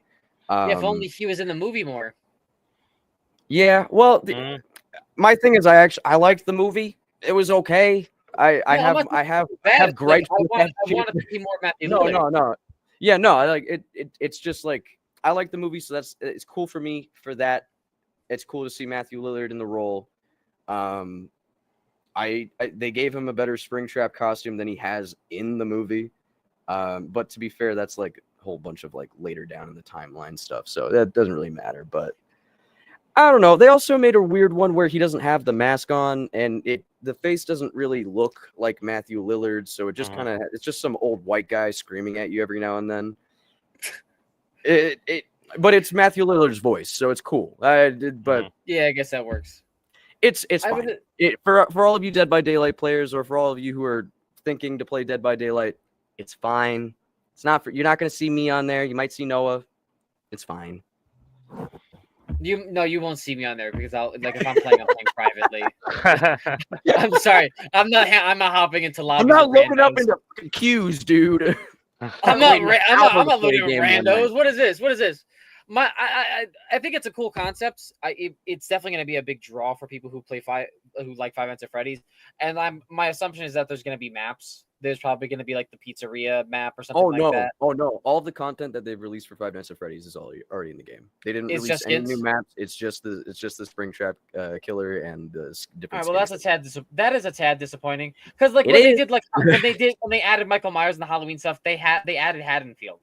When they added Silent Hill, I believe that they added a map for that. When they added Stranger Things, they have the high school from the first season. So they did things for the other DLC. So that's kind of disappointing because there is news actually. I just searched it up to make sure I was right and I wasn't spreading false information. Apparently a Five Nights at Freddy's map is on its way into the game, but it's not there yet. All right. Okay. And it's going to be based off the Five Nights at Freddy's 3 location for all of you fans out there. We love the Five Nights at Freddy's 3 location. It is so cool. No matter how Five Nights at Freddy's franchise, if you know about it and you're interested in it, then the idea of playing in a Five Nights at Freddy's map, no matter what game it is, on multiplayer is really fun. So that's a cool concept. I also won't be paying $5 for it, but that's also because I'm not big into Five Nights at Freddy's like Raya is, because she really likes Five Nights at Freddy's. That's not yeah, you also showed us the analog stuff the other night, which was actually really good. Yeah. That stuff was really interesting. I have the capacity to be interested in Five Nights at Freddy's. I just have to find the time to want to watch something that tells me about the lore. And I have better things to do with my time. So Matthew Lillard, though, I'm always here for Daddy Lillard. Sexiest Ghostface as voted by the Nerdbox community, by the ruling of the council. Sexiest Ghostface. So happy to see him always happy to see Daddy Lillard getting work. We love that. Oh boy, CG's trying to start a fight here. Hackers scream, feel Matthew Lillard is overrated as an actor, and I like him as an actor. Hackers? I don't know. I can't say that he's overrated as an actor because he's not. He doesn't get enough. Even when he was in Five Nights at Freddy's, that's the thing. Everyone wanted to not everyone wanted to go see it, but I personally was going to see it because I also want to see Matthew Lillard, and he was barely in it. And when he was in it, he honestly kind of stole the show. So I can understand why some people would say that, but I don't know. I don't think that he gets enough credit for what he actually is capable of.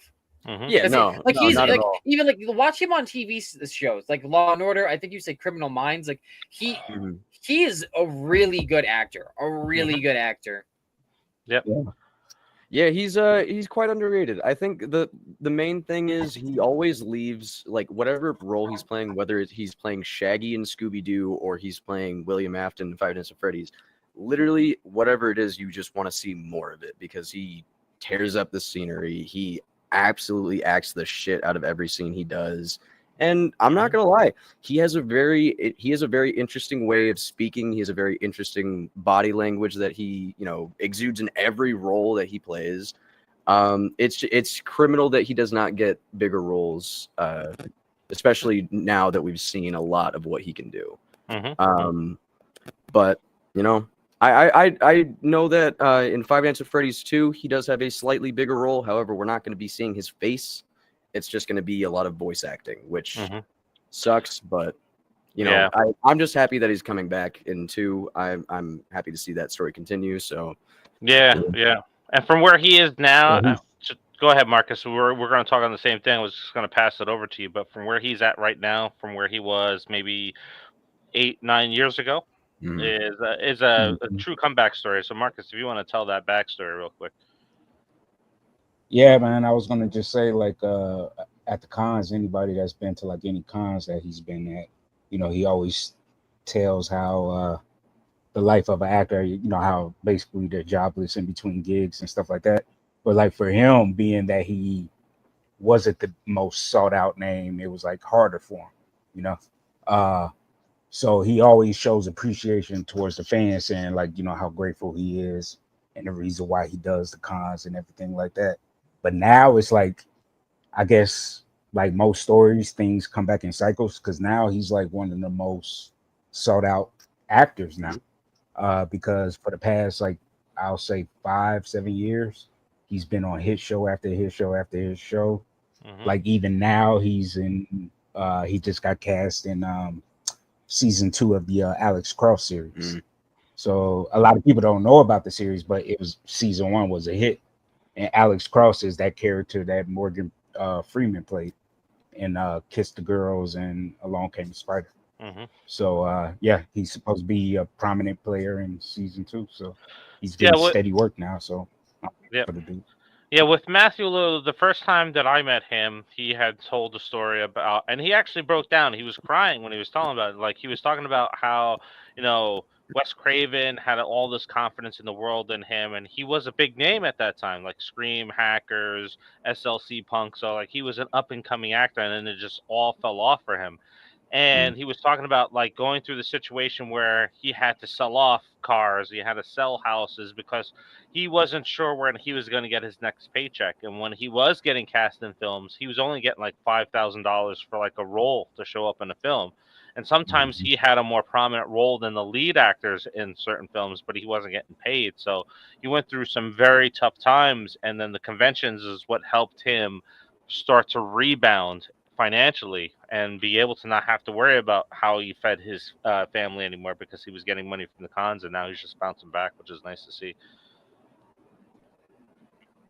Yeah, it is great to see Matthew Lillard pop up in quite literally everything. He's going to be in the new Steven Spielberg movie, Life of Chuck. I can't wait to see that movie. Tom Hiddleston is also in that movie. I love Tom Hiddleston, but they also they made a point to show Matthew Lillard in that trailer, and that's what I really respect. That's what I'm hoping that I can continue to respect about Life of Chuck going forward after I see it, because that's just like, oh my gosh, they put the man in the trailer, even if he has a small role. He's in the trailer of what looks to be like it's going to be quite a big movie for the year. Yep. Alrighty, let's wrap up our horror talk before we talk a little bit of Spider-Man and Batman. But something that Lucas and I know you're very excited for. I should be very, very excited for it too. I just don't have the time to play the game. But it's the Resident Evil 9 video game that's coming out. The demo is coming very soon too. I can't wait. So, I'm gonna sink so many hours just into that demo. Yeah, I remember the last big demo that they had come out was, what was it, for 6? Like where everybody was going crazy. Look at, oh my god, look at this. Look at this. Oh yeah, it was the the graphics in this game look fantastic. I don't know what the hell that thing was. I don't know what the hell that thing was. But that's good. Like that's terrifying. That thing that crawled down from the ceiling. Fuck that. Also, very, very old school Resident Evil title, like crawl, whatever the hell you want to call it. Like, oh my god, that's fantastic to see again. We haven't seen There's that a in a rumor while. that you can play it in first or third person, like they did with RE8 after the update. That's also fucking I did not know that RE8 did that. I did not know that there was an update where you could do that. That's interesting. It was after they added the Rose DLC where you played as Ethan's daughter. So then you could go back and play 8 as Ethan in third person because they gave him a character model. Yeah, you can see the back of his head. Oh my god. But yeah, no, this game looks fantastic. I can't wait to get my hands on this going game. back to Raccoon City is fucking wild. And I also like that because the demos, when you play the demos, they play a part in the story. So they are like you don't have, like if you can't play them, watch someone play them because they are important to the actual overall. So like even when they did the RE4 remake, when they released the chainsaw demo for that, like it was the town bit where you have to fight through the entire town to get through it. Really cool opening demo for that game. I really like what Capcom does. They really care about this franchise, other than 6. Six has, we all have our gripes with Boulder Puncher. I have no gripes. I love him. I'm hoping that they are bringing back some original characters that have also been referenced. And I'm excited to see where they go with future projects because I know that there's like 4 other ones that they're working on. There's a couple of remasters that they're working on as well. To my knowledge, Resi 0 and 1 are both looking at remasters. Resi 0 is looking at a remaster next year for the anniversary. See, are we talking remaster or are we talking remake? Remaster. So not like RE4 remake where they changed like dialogue and stuff. To my knowledge, it said remaster is what was said, but like there's also nothing past like Capcom leaks or whatever. That's fair. There also was it's not Code. Is it Code of Veronica? Is that the one? Yeah, Code Veronica. There is talks of that one being remastered. I think that's an arcade game, right? There was an arcade game that's like unofficial, whatever. Or am I mistaken? Yeah, it's a favorite. Yep. Yeah. Oh no, there's Code talks Veronica of that wasn't arcade. No, I think Dead Shot or Dead Aim was the arcade game. Yeah. Okay. Yeah. So I believe that there's like 3 remasters that they're talking about in leaks, and then another sequel after 9. I don't know how much of that is true, but we got 9. And the rumors of them going back to Raccoon City is true based off of the trailer. So I'm very excited. I'm very excited. Yeah, plus we've already had some minor, I guess, leaks / rumors that not only are we going to see Leon Kennedy return, we might also see Ada Wong return. We might see Carlos from what a lot of people want. That's the only reason Leon needs to return to find Ada. I'm not gonna lie, I love Leon, I love Ada, but Carlos is my man. I love Carlos. But yeah, and I mean Chris Redfield, they're talking about him coming back as well, but that's just because I think Chris Redfield has now just become such a big name in Resident Evil that it's kind of like it's almost kind of like they just want to do it for name recognition at this point. And that's, I mean, let's be honest, it's why we're getting Leon back. I hope we get like some reference to where stories with Leon, Rose is at. Yeah, me too. Okay, so that's one thing I will talk about. The ending of RE8, the DLC that came out with Rose. I hope that there is at least something mentioning that in this game because that story is so beautiful. Or maybe a lead into like her being brought back into the franchise because like a very cool character. She has abilities. That's not something that we typically get. She's basically the superhero of the RE world right now. Yeah, I mean, like I wouldn't go that far, but there is definitely some playability with that character and some story that we can play. Because like if you think about it, her dad's gone. You have Chris that's been watching over her. There is a good story to play out there because there's a lot of like betrayal between Chris and Ethan on Ethan's side that maybe Rose doesn't know about. So that's some good story that we could potentially see out in a new story. I don't know. She's a weapon, but I think there's something there. Like at least a mention, especially if Chris is coming back, because Chris was a big part of Resi 7 and Resi 8, especially Resi 8. So I would like to see some mention of Rose because it was a character that we got a little tease of. She was She was an alchemy baby. She was in little jars, all split up into. She was the tablet in Spider-Man Dimensions, separated into Oh my 6 pieces, and then you get her in the DLC where she's a teenager, and she has abilities, and then we get nothing else. I would like to see more of this character. I'm so glad you mentioned that game. Oh my God. I'm wearing a Spider-Man. We're talking about Spider-Man. I'm wearing a Spider-Man hoodie. Like I gotta mention it. I thought that would be funny. But it's true. Like, Okay. I'm very. Yeah. I was like, I don't typically like shy away from like whenever Capcom announces that they're doing something with Resident Evil, I'm like, goody. I'm just like, ooh, more gifts. Like I'm never shying away from Resident Capcom Evil. also do Final. No, that's Square Enix. Square Enix does Final Fantasy, right? I don't know. Okay. Yeah, I'd just be happy to play Resident Evil again one day. One day, I'll be able to sit down and play it. I'll But I find need a way some to port time. it to your phone. You could. I own every time a game comes out, I buy it. I bought the remasters. I bought the remakes. I just You need don't to take have a break time. from movies and play a game. Yeah, content creation calls. All right, let's switch over to Spider-Man news. So Punisher is showing up in the Well, hold next on. One more Spider-Man thing. Oh, what? One Go more ahead. thing. What do you want?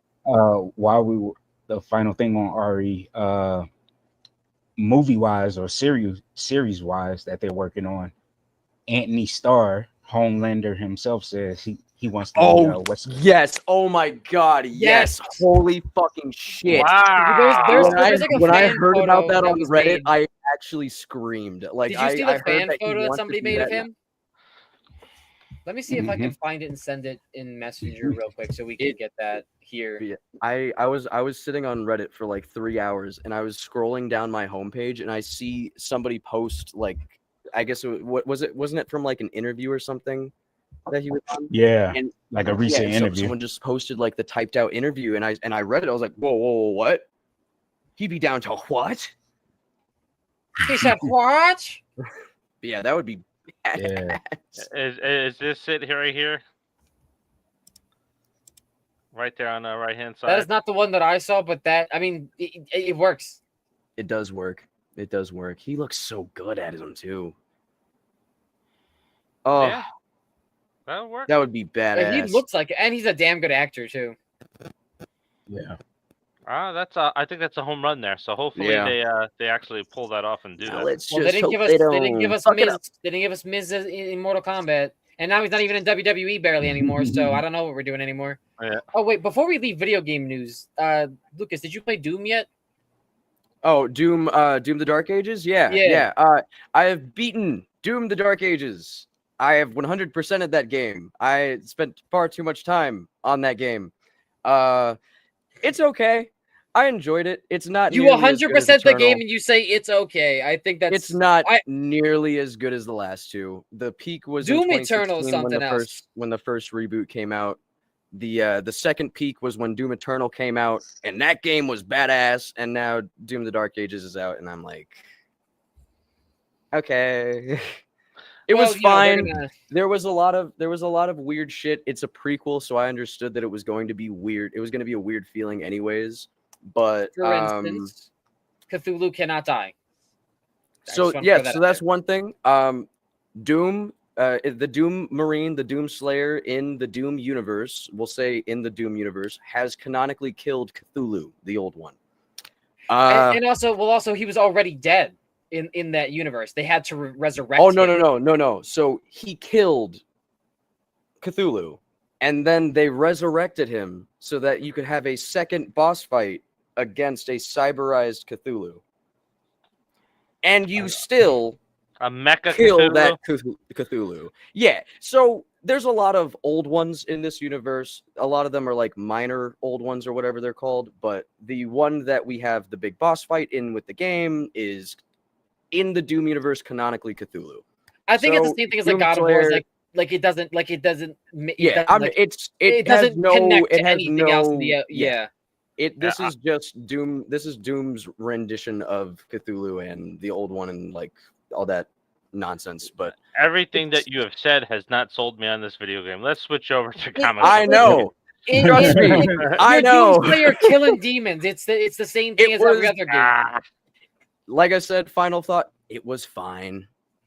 It was fine. They Although also if you didn't buy have the Mick core, Gordon doing the you soundtrack. support wildlife versus you support like Yeah. options or whatever. Yeah.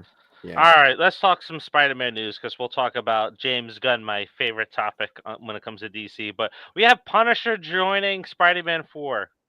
Brand new day. Now, while I would be really excited for this because he kind of fits being in a street-level Spider-Man movie, Sure does. apparently the rumor is that it is to help Spider-Man fight off the Hulk. No. No, man, I don't want to see the Hulk in a Spider-Man movie, honestly. I don't Why want is to he gonna be Hulk. the villain in a Spider-Man movie? Yeah. Oh, we're gonna get the Maestro. I mean, See, and what are we they, can't. what are they They gonna do? can't They're gonna do even. the They they're gonna can't do the even do thing the that they did in the storyline comics. where like Hulk remembers Spider-Man's Peter Parker because Peter Parker hasn't met Bruce Banner like as Peter Parker. Yeah. He's only met him as Spider-Man. Yep. So how the hell? So My take is this. There's no reason. My take Unless is they're gonna do this. I think they're going to the bit. continue on with the tone of Kingpin trying to wipe out vigilantes. I think hope that's so. where this movie I hope is going. that makes sense. I think That Kingpin. makes I think D'Onofrio is going to be the big bad of the movie. Oh God, please don't. Oh, what if no. the No, rumor's but not- no, that would make sense. It would No, make sense because yes, here's that my is thing. perfect. If they have Wilson Fisk be the main bad guy of this new Spider-Man movie, that takes all of the weight away from what Daredevil Born Again just fought like hell to do. And Unless so now Spider-Man doesn't win. well, that's the thing. What would we do in that situation then? Because after But that, the Daredevil, just Secret but also Wars. the Netflix. or after that, like, it's just like the fucking Doomsday. So there's no the story franchise that they should can just be tell that built makes up. The sense. TV series should just be built up to the movies anyways. Because I don't want a Daredevil movie. So I don't think that the payoff should be in the TV series, especially since Kingpin is such a prevalent street level villain to everyone, including Spider-Man. I'm pretty sure he was introduced in Spider-Man comics, not in Daredevil. Mhm. So he is a Spider-Man villain. So I think that realistically, I think Kingpin should be in it longer. I don't think that this should be his his tap out, but I don't think that I think that the rumor isn't that the Hulk is in it. I think if we're going with the idea that he's trying to get rid of street level heroes, then he's going to employ people with his same ideals. And I would assume that this is not the Hulk, but the Red Hulk. Oh, for God's Like sake, that would no make more more Red Hulk. sense. Like I'm not saying I like, but I'm saying it makes more sense. It makes more sense. unfortunately, than it having- doesn't. You want to know why? Because all of that story, they would immediately have to retcon everything that happened at the end of Captain America, which I finally saw. Didn't love it, but I finally saw that's it. the thing. I have no idea what happened in the end of Captain America. Yeah, So unless but like he's that's what I'm healed or saying whatever. is like that. Even that couldn't work because of how they've already played so many things going up to this. What I want them to do is to have have Wilson Fisk still be the mayor in the Spider-Man movie, but I don't want Spider-Man to be the reason that Fisk is brought down. And like having him not win at the end of the story would be kind of like the same thing that they've already been doing with the last 3 Spider-Man movies in the MCU, because it's always been a thing where, he beat the bad guy, but someone close to him died. And granted, that's the eternal struggle of Spider-Man, but it's like we haven't had an actual like Spider-Man story where he's just a street level hero. He's just fighting street level crime. And it's we need a Spider-Man 2 for this Spider-Man. We need a Spider-Man 2 type of movie for Tom Holland's Spider-Man. We need him to I don't want to do go down the Spider-Man No More route because it's already been done very well in Spider-Man 2. But we just need to have some kind of conflict that Spider-Man is dealing with personally rather than it being an outward conflict. I watch a guy called High Top Films. He makes fantastic video essays. They're all perfectly edited. They're very, very good watches. I recommend them to literally everyone. But he made a video about how he wants to see the next Spider-Man movie go. And it's like, after what happened in No Way Home, Peter Parker is logically Peter Parker would be thinking, well, shit, now everybody that loves me, everybody that loved me doesn't know who I am. I have nobody. And so the idea that he had would be he would be going through the movie and he would be like seeing these opportunities of like possibly having a new friend in, say, if they wanted to finally introduce Harry Osborn, have a nice dynamic there where it's like he's like his roommate in college, but he doesn't want to get close to him because he understands what happens to people that he gets close to. So we have an entire movie where Spider-Man is trying to isolate himself to the best of his ability, and we just see it fall apart, and we have to see him come to terms with the great power, great responsibility. Yeah. But the fact that he can have a normal life and be Spider-Man, it has to have some kind of emotional stake. And them doing Wilson Fisk, he's never interacted with the guy anytime in the MCU whatsoever. That's why I personally wouldn't make him the big bad. I would say bring back the Scorpion. But I would love to bring Fisk mentioned him too, so he's on his radar. radar. And I'm fine. See, I'm fine with them doing the whole him being like a fugitive again, because it makes sense, because Mayor Fisk is trying to crack down on vigilantes. That's a really cool idea. I really like that Fisk is the mayor. I think that's a really cool plot device for them to kind of milk out for as many street level crime stories as they want. Hold on, fellas. Oh, you're chilling. Oh no, go ahead. But no, like I just want to see Spider-Man deal with, from the last movie, I want him to actually deal with the ramifications of what goes on in his life. I want to see a Spider-Man that isolates himself because he doesn't think that he can get close to people without them dying, because he just watched his Aunt May die in his arms. That is the saddest way for them to have killed Aunt May in any continuity. And they did it in the third movie of this MCU, of Spider-Man's MCU franchise. That is a clear-cut ending point for that part of that franchise. Big fucking origin. Yeah, and like, granted, I'm okay with that. I think it works now that we have the opportunity to get Spider-Man in the street level position. But where I don't want them to fuck it up is by introducing story beats that have nothing to do with Spider-Man, other than the fact, other than the superheroes being illegal in New York for some reason, other than like Wilson Fisk. But there's so many rumors around who's going to be in the film now. That's just like I think half of it's probably going to be fake, right? We're talking about I hope so. Talking about Punisher. Well, Punisher signed on, so Punisher in the Spider-Man movie makes sense, especially since that's when he was introduced. He was going after Spider-Man, so that makes sense. But you got Scorpion in there, Mr. Negative, like CG called out, Wilson Fisk, which Mr. Negative doesn't make sense to me.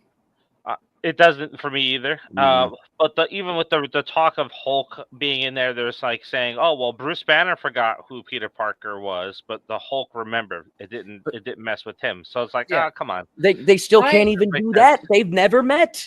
I know. My thinking is, if you have Kingpin in it, it does make sense, but not as the main villain. But you also, I would have him send the Scorpion after him. I would have him send Kingpin. Mr. Scorpion. Kingpin employs the Scorpion amongst many other Spider-Man villains to go after Spider-Man. So you could definitely have Spider-Man become entangled with the Kingpin at the end of this, make him more of a prime target, which then brings us to either season 2 of Daredevil, season 1 of The Punisher, the next Spider-Man movie. But Kingpin is going to be a much bigger payoff. He has to be. Kingpin is a very big villain. So see, and that's where I want to see it play out in Daredevil's show, because the way that they've played it so far is that Kingpin and Daredevil are two sides of the same coin, and that's how they've been playing it since the beginning of the Netflix show. And that's what they did a lot of the reshoots and reworking of Daredevil Born Again to be about again, which is it. I'm going to be honest. The small issue I have with Born Again is that it's the exact same story that we saw in literally every season of Daredevil. It was them both trying not to be what they really are, and then them eventually succumbing to it and becoming what they need to be or whatever. And like, that's happened literally every season. Would I have preferred they went a different route and actually added some more character into this? Sure. Would I have preferred that Vanessa was the main villain of the first season of Born Again? Yes, most definitely. Do I like how it played out? Yes, I really do enjoy the show. I think the season 2 has really big potential to be something really cool, as long as they have the right creative team on it, which it seems like they do now. If they're going to continue this story in Spider-Man's movie, like I said, have Fisk send the Scorpion after him. That's what I want to see. I want to see a Spider-Man movie where the Scorpion is the main villain, because we have yet to see that. And he's a really cool character. I fucking love Matt Gargan. He's a crazy son of a bitch, and he rocks. Hell, And he also gets the Venom symbiote. You could also include this. You could also include the Shocker if you want to, because we got a. Oh my god! I would love to see the fucking Shocker again. Yeah, that would be badass. We get funding. We get funding from Wilson Fisk and J. Jonah Jameson. Because he still hates Spider-Man for some reason, and he doesn't And that, I think that's also another cool thing that I like from the end of No Way Home, is that J. Jonah Jameson still hates Spider-Man, but he basically doesn't even know why he hates Spider-Man, which is really funny to me. But like, I just want to see them let Spider-Man be like in this movie from where he was at the end of No Way Home. I want to see them let Spider-Man be kind of just a depressed, lonely college kid. I want to see that, because I want to see them do an actual character work with Peter Parker instead of just having him cry when the most sad scene of any movie happens. All right. Yeah. All right. Before we talk DC, we got a question in from I Shot Him 6 Times. What's up, fellas? Thoughts on Saw? Do you all agree with Kevin Gruder? Should we be able to finish the story started in X, which we talked about a little bit? Lucas and Noah was like, it's probably the perfect ending on that. We all kind of saying that we should probably explore some of the other characters. Or do we get a new sequel to the aftermath of 7 with James and Lee back to write and direct?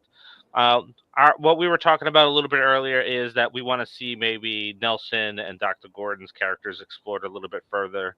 And we just want to see new blood. We just want to see new blood. Let the man rest. You know, Saw X was a really good ending for John Kramer's story. Let it be so.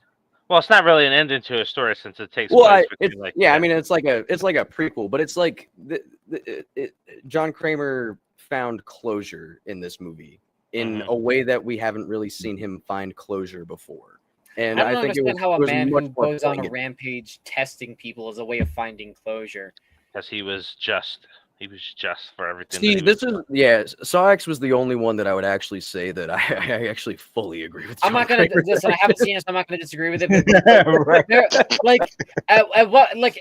But at what point are we just like, like John Kramer was a sociopath? Yeah, no, there's no doubt about it.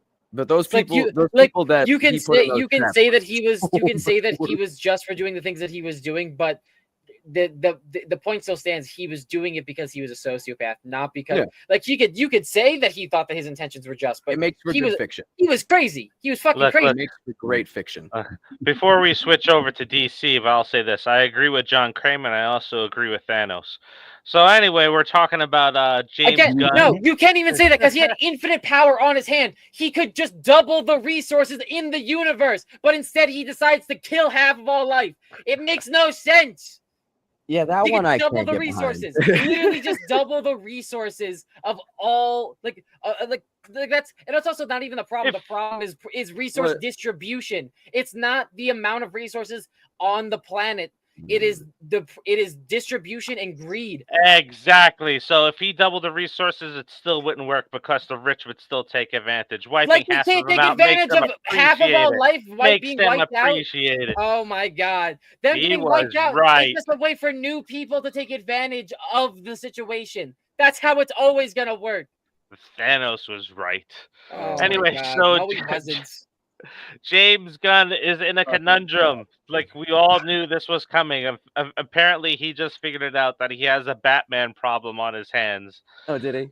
Yes. The Batman problem is, I think, let's see if it's in this quote here. So we have, Batman has a reason for existing, right? So Batman can just be, oh, we're making a Batman movie because Batman is the biggest character in all of Warner Brothers, which he is. But because there's a need for him in the DCU and a need that he's not exactly the same as Matt's Batman. But he's not a campy Batman. I'm not interested in that. I'm not interested in a funny, campy Batman, really. So we're dealing with that. I have a way in, by the way. I think I really know what it's about. I'm dealing with the writer to make sure that we can make it a I reality. don't like the word dealing with. I don't like the phrase dealing with the writer. Lucas I and I don't have like that at all. had I don't like that at several all. discussions. Yeah. Lucas and I have had several discussions of Yeah. like our ideas for Elseworld Batmans, and I can't imagine that any one of them are going to be worse than what he's about to do to Batman. So His thing, we'll let Marcus take this one off, right? Yeah, The go ahead, thing go ahead. is, you can't have two serious, dark, and brooding Batman going at the same time because it's going to mess up people and it's not going to gel right in the story. But Marcus, what's your thoughts on this? I mean, he backed himself into this corner.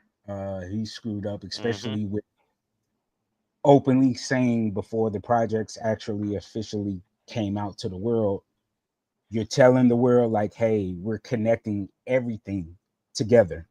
The animated shows, video games, movies, TV series, everything is connected.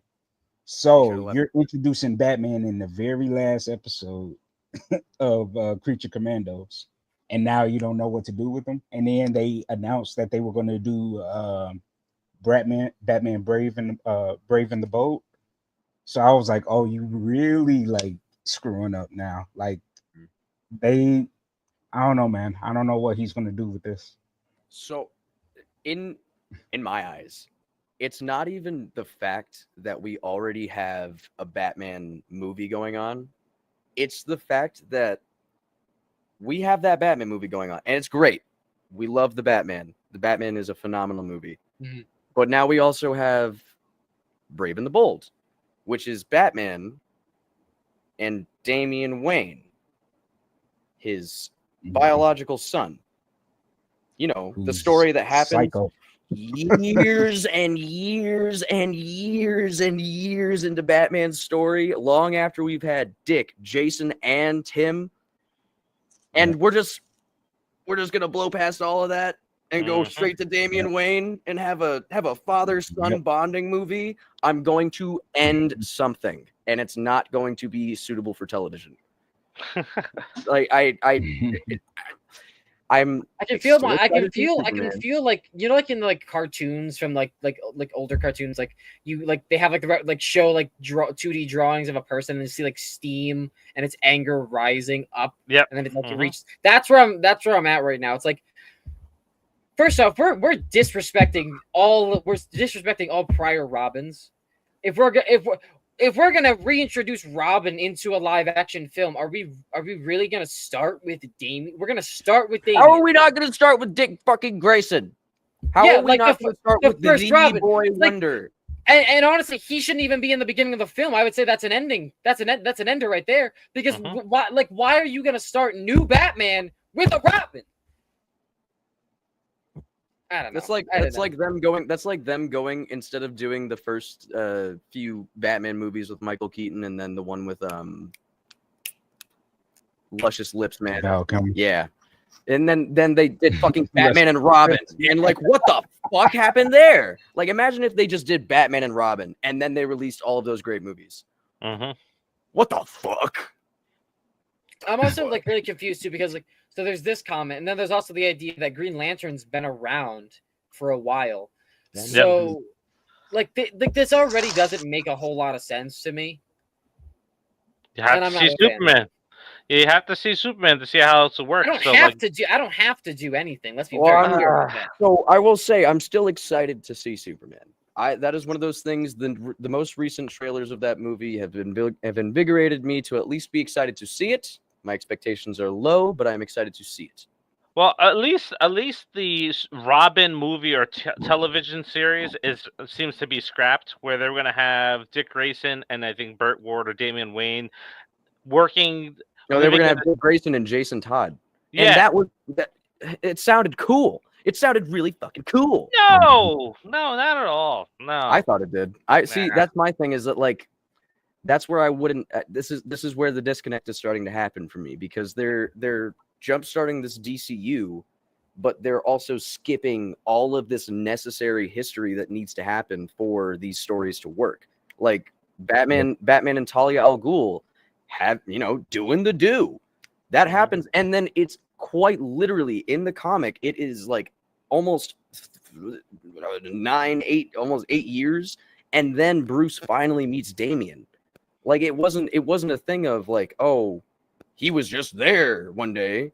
No, like they actually gave it time, and they let that shit cook instead of just flopping it on the fucking plate and saying eat.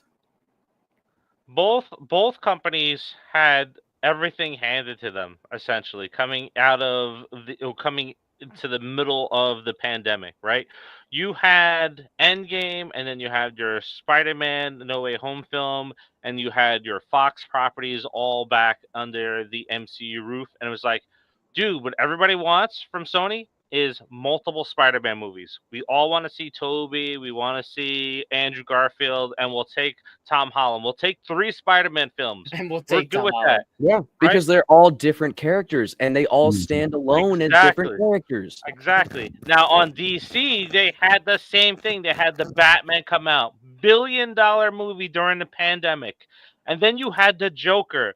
You had it right there, right? It's like, hey, we don't have to make this the Joker and Matt Reeves' Batman, but he could be the one that influences the next Joker in that film, and then you can build the entire universe around Matt Reeves' Batman and the Joker film. It was perfect. It would align nicely, and both companies shit the bed with it. So yeah, and see, this What is a where I have shocker. a huge fucking issue with major movie companies and superheroes, because superheroes can have these super dark, super gritty, super edgy stories, and then they can go off and fuck off on a fun adventure in space, and it won't feel strange. But if you do that to Matt Reeves' Batman, it's going to feel out of nowhere, because they unfortunately made it so. They made it so that now everybody has separated Matt Reeves' Batman so far away from what the DCU is looking like that now we can't even possibly imagine Matt Reeves' Batman in a lighthearted story. Like it's just so hard to place that character in that universe now, because they've already made that fake separation that doesn't really need to be there. We can have a serious Batman that goes through this fucked up shit and still has time to hang out with Superman, because it's Batman. It's Batman, Superman. It's the DC universe. They're all supposed to work with each other, and they're all supposed to be able to fly in each other's stories whenever it can work, but not have any like major tonal conflicts with each other. Like, and that's what none of these movies get, other than the MCU. But the MCU fucking factorized it. They made it into a fucking machine, where instead of actually having feeling in these movies, it's just pumping out one after the other, and then that's when we got the. And they've all been hits. And they've all been hits, but but no. The Like, one thing I will say about DC that I am most excited for, the news that they announced was Clayface is officially going to be an R-rated horror film, so I'm excited for that. And I'm excited for it too, but it's just like, but I like the idea of it making it a horror film, so I'm curious to see, Yeah, and I think here, so CG kind of sums it up. So we're forgetting that James Gunn comes from Tromaville. James Gunn is an artist and is in a position of making great movies or oversee them as they come in. Dude is out of his depth. That's what it is. So what? He's an artist. Yeah, I agree with that. He's made some good films. He's also made some shitty films before too. But I think he is now just underwater. Like, he has taken on way too much without having that experience to do what he is doing. He is not at that level to do what he is. His hair went white working with Marvel. It's going to turn a different shade of white at this point, working with DC. Yeah. He's going to look like the Crypt Keeper at the end of this. Yeah. So yeah, I think I think we look at Guardians of the Galaxy and everybody's like, oh yeah, put our Guardians of the Galaxy on the map. He made them really good. And when he tried to do that with Suicide Squad, it did not happen the same. So I think he's just out of his depth. And unfortunately, I think the DCU is going to suffer for it. Yeah. What I would say is that James Gunn working with the Guardians, the whole reason the Guardians worked was because they weren't known. They weren't like major Marvel characters, other than like Adam Warlock, which we didn't even see until the third movie. Yeah. But like these characters, they weren't major, but he found a way to make them major by injecting all of this character into them that they didn't have previously. Now he's dealing with a whole bunch of characters that already have so much character provided for them that he can't really work around. Well, the one thing we're overlooking is that when he did Guardians, it's under the watchful eye of Kevin Feige. Right? I always bring the Marvel universe back to like WWE because it almost mirrors it. So it's like Vince Russo. When Vince Russo was writing during the Attitude Era, everybody's like, "Oh my God, he's the golden boy because he did all these stories." Everybody forgot that Vince McMahon at that time was overseeing all the story ideas and shooting down ones that were good or bad and saying ones that were good. And when Vince Russo left to do his own thing with WCW, he struggled. He tried to do the same shit that James Gunn is trying to do with DCU. But now it's without Kevin Feige over there saying, "Hey, yeah, this is good. Hey, yeah, no, maybe not do that. Let's connect this piece and let's connect that piece." So he's doing it on his own. So that's why I say he's out of his depth, because everybody thinks that he's fantastic and amazing, but now that he's on his own, we're seeing the struggle happen, and we're seeing all these massive projects that he announced like 5-6 years ago or however long it was, that he's going to do all of these great things, and they're slowly getting pulled back now because people are coming to reality where he does not have that vision to execute. Yeah. I can only agree, unfortunately. I had a lot of faith going into him due to the Guardians franchise and how well he handled those three truly great movies. Like there's some of my like, I have to say Guardians 3 is like probably in my top 15 movies of all time, just because of how like actually like heartfelt that story is. And like it made me cry in the theater, something that Infinity War wasn't even able to do when Spider-Man died. And nobody died in the movie. And I was still weeping like a little bitch because it was just played so well. It had so much heart. But now we're seeing, unfortunately, that he's now taking this big head producer of all of these movies. We're going to start seeing him overseeing these projects where he can't like introduce that heart and that character because he has to give it away to other people. And while he can oversee, he can't make every decision. I don't know. It's a really we're gonna have to really see how Superman lands, because if Superman lands really well, sure, tie me up, throw me in the trunk. I'll sit and wait until the Batman movie comes out and I will watch it. Yeah. But we haven't seen it yet. I think the concern is not so much the Superman movie, is just like knowing that James Gunn is going to fumble this, and it already is showing. Well, see, that's the thing, is like seeing whether or not Superman does well is going to be a big faith check for a lot of people. For a lot of people that are very hesitant about James Gunn, and it's not going to I guarantee it's not going to convince everybody that, oh my gosh, this is going to be an amazing franchise. I can't wait, because Man of Steel was really good. And then all of the movies that came out in the DCU afterward fucking sucked. And James Gunn put his stamp of approval on the Flash movie. Yeah, right? Yeah, that was a bad choice. Him, he put his stamp of approval on that movie.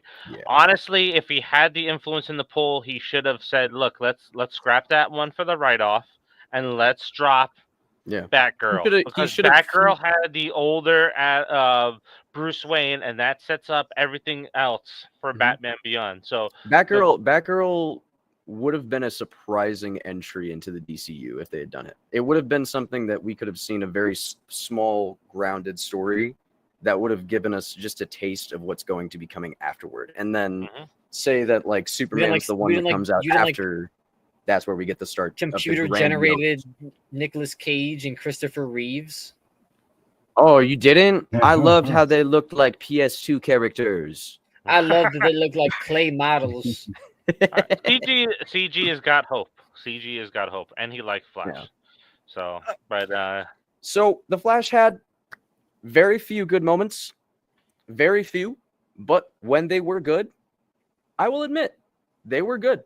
A lot of the scenes with Barry and his mom, Barry and his dad, those scenes were played really well. Andy Muschietti, I think he was the guy that directed that movie, right? Andy Muschietti or whatever his name is. Yeah, like he did really well with like the character work between the parents and Barry.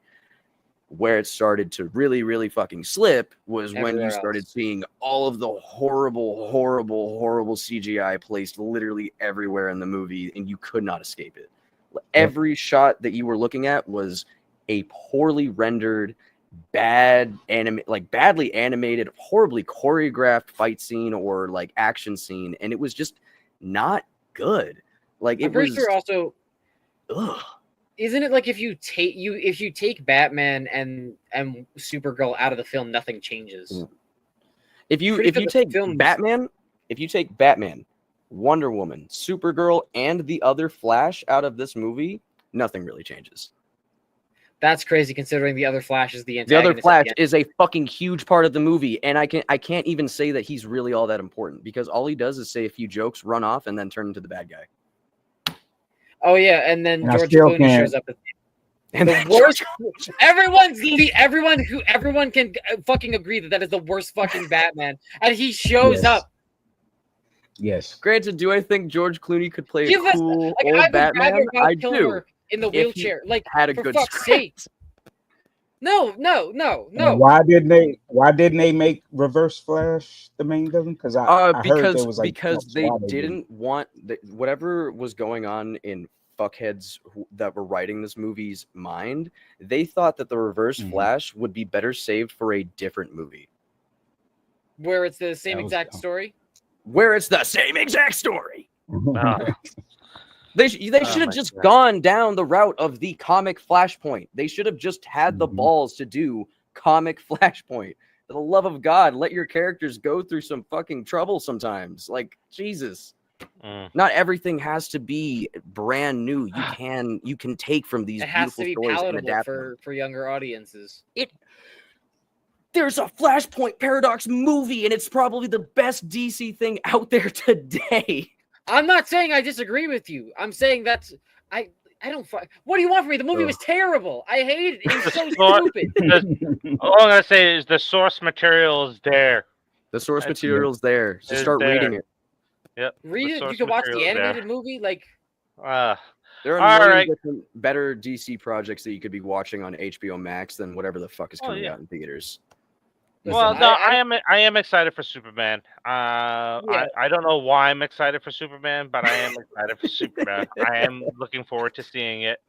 I'm hyped for Crypto. I'm happy to see Crypto in the movie. So we'll end on this. So here's another reason why I really am not happy with James Gunn is because he's reading the comments on Twitter, he's reading fan feedback, and how he is making changes to Superman as of recently as last week to certain scenes and changing scenes and re-editing them because of fan feedback. Well, hey, that's really good that you're listening to fans, but you're a little late now. It's like you're a month out and you're making changes to certain scenes and you're pulling things out.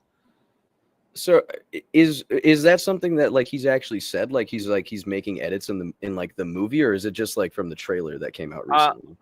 It's from 3C Films. Like, so Chris has dissected the different trailers and stuff like that, and he's looked at fan feedback, and the fan feedback has shown up in how the new trailer was cut. And apparently, too, that whole flying scene that we saw in the original trailer with him looking all goofy flying around, that's been scrapped out of the film. And James Gunn has come out and said, like, yeah, it was bad. It got past me.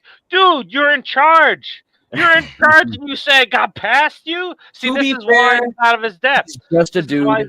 Just a dude with a bad dye job. He is now the head of the entire franchise. And yes, Kevin Feige is the MCU is having its faults, but This is your first film. This is the first fucking movie.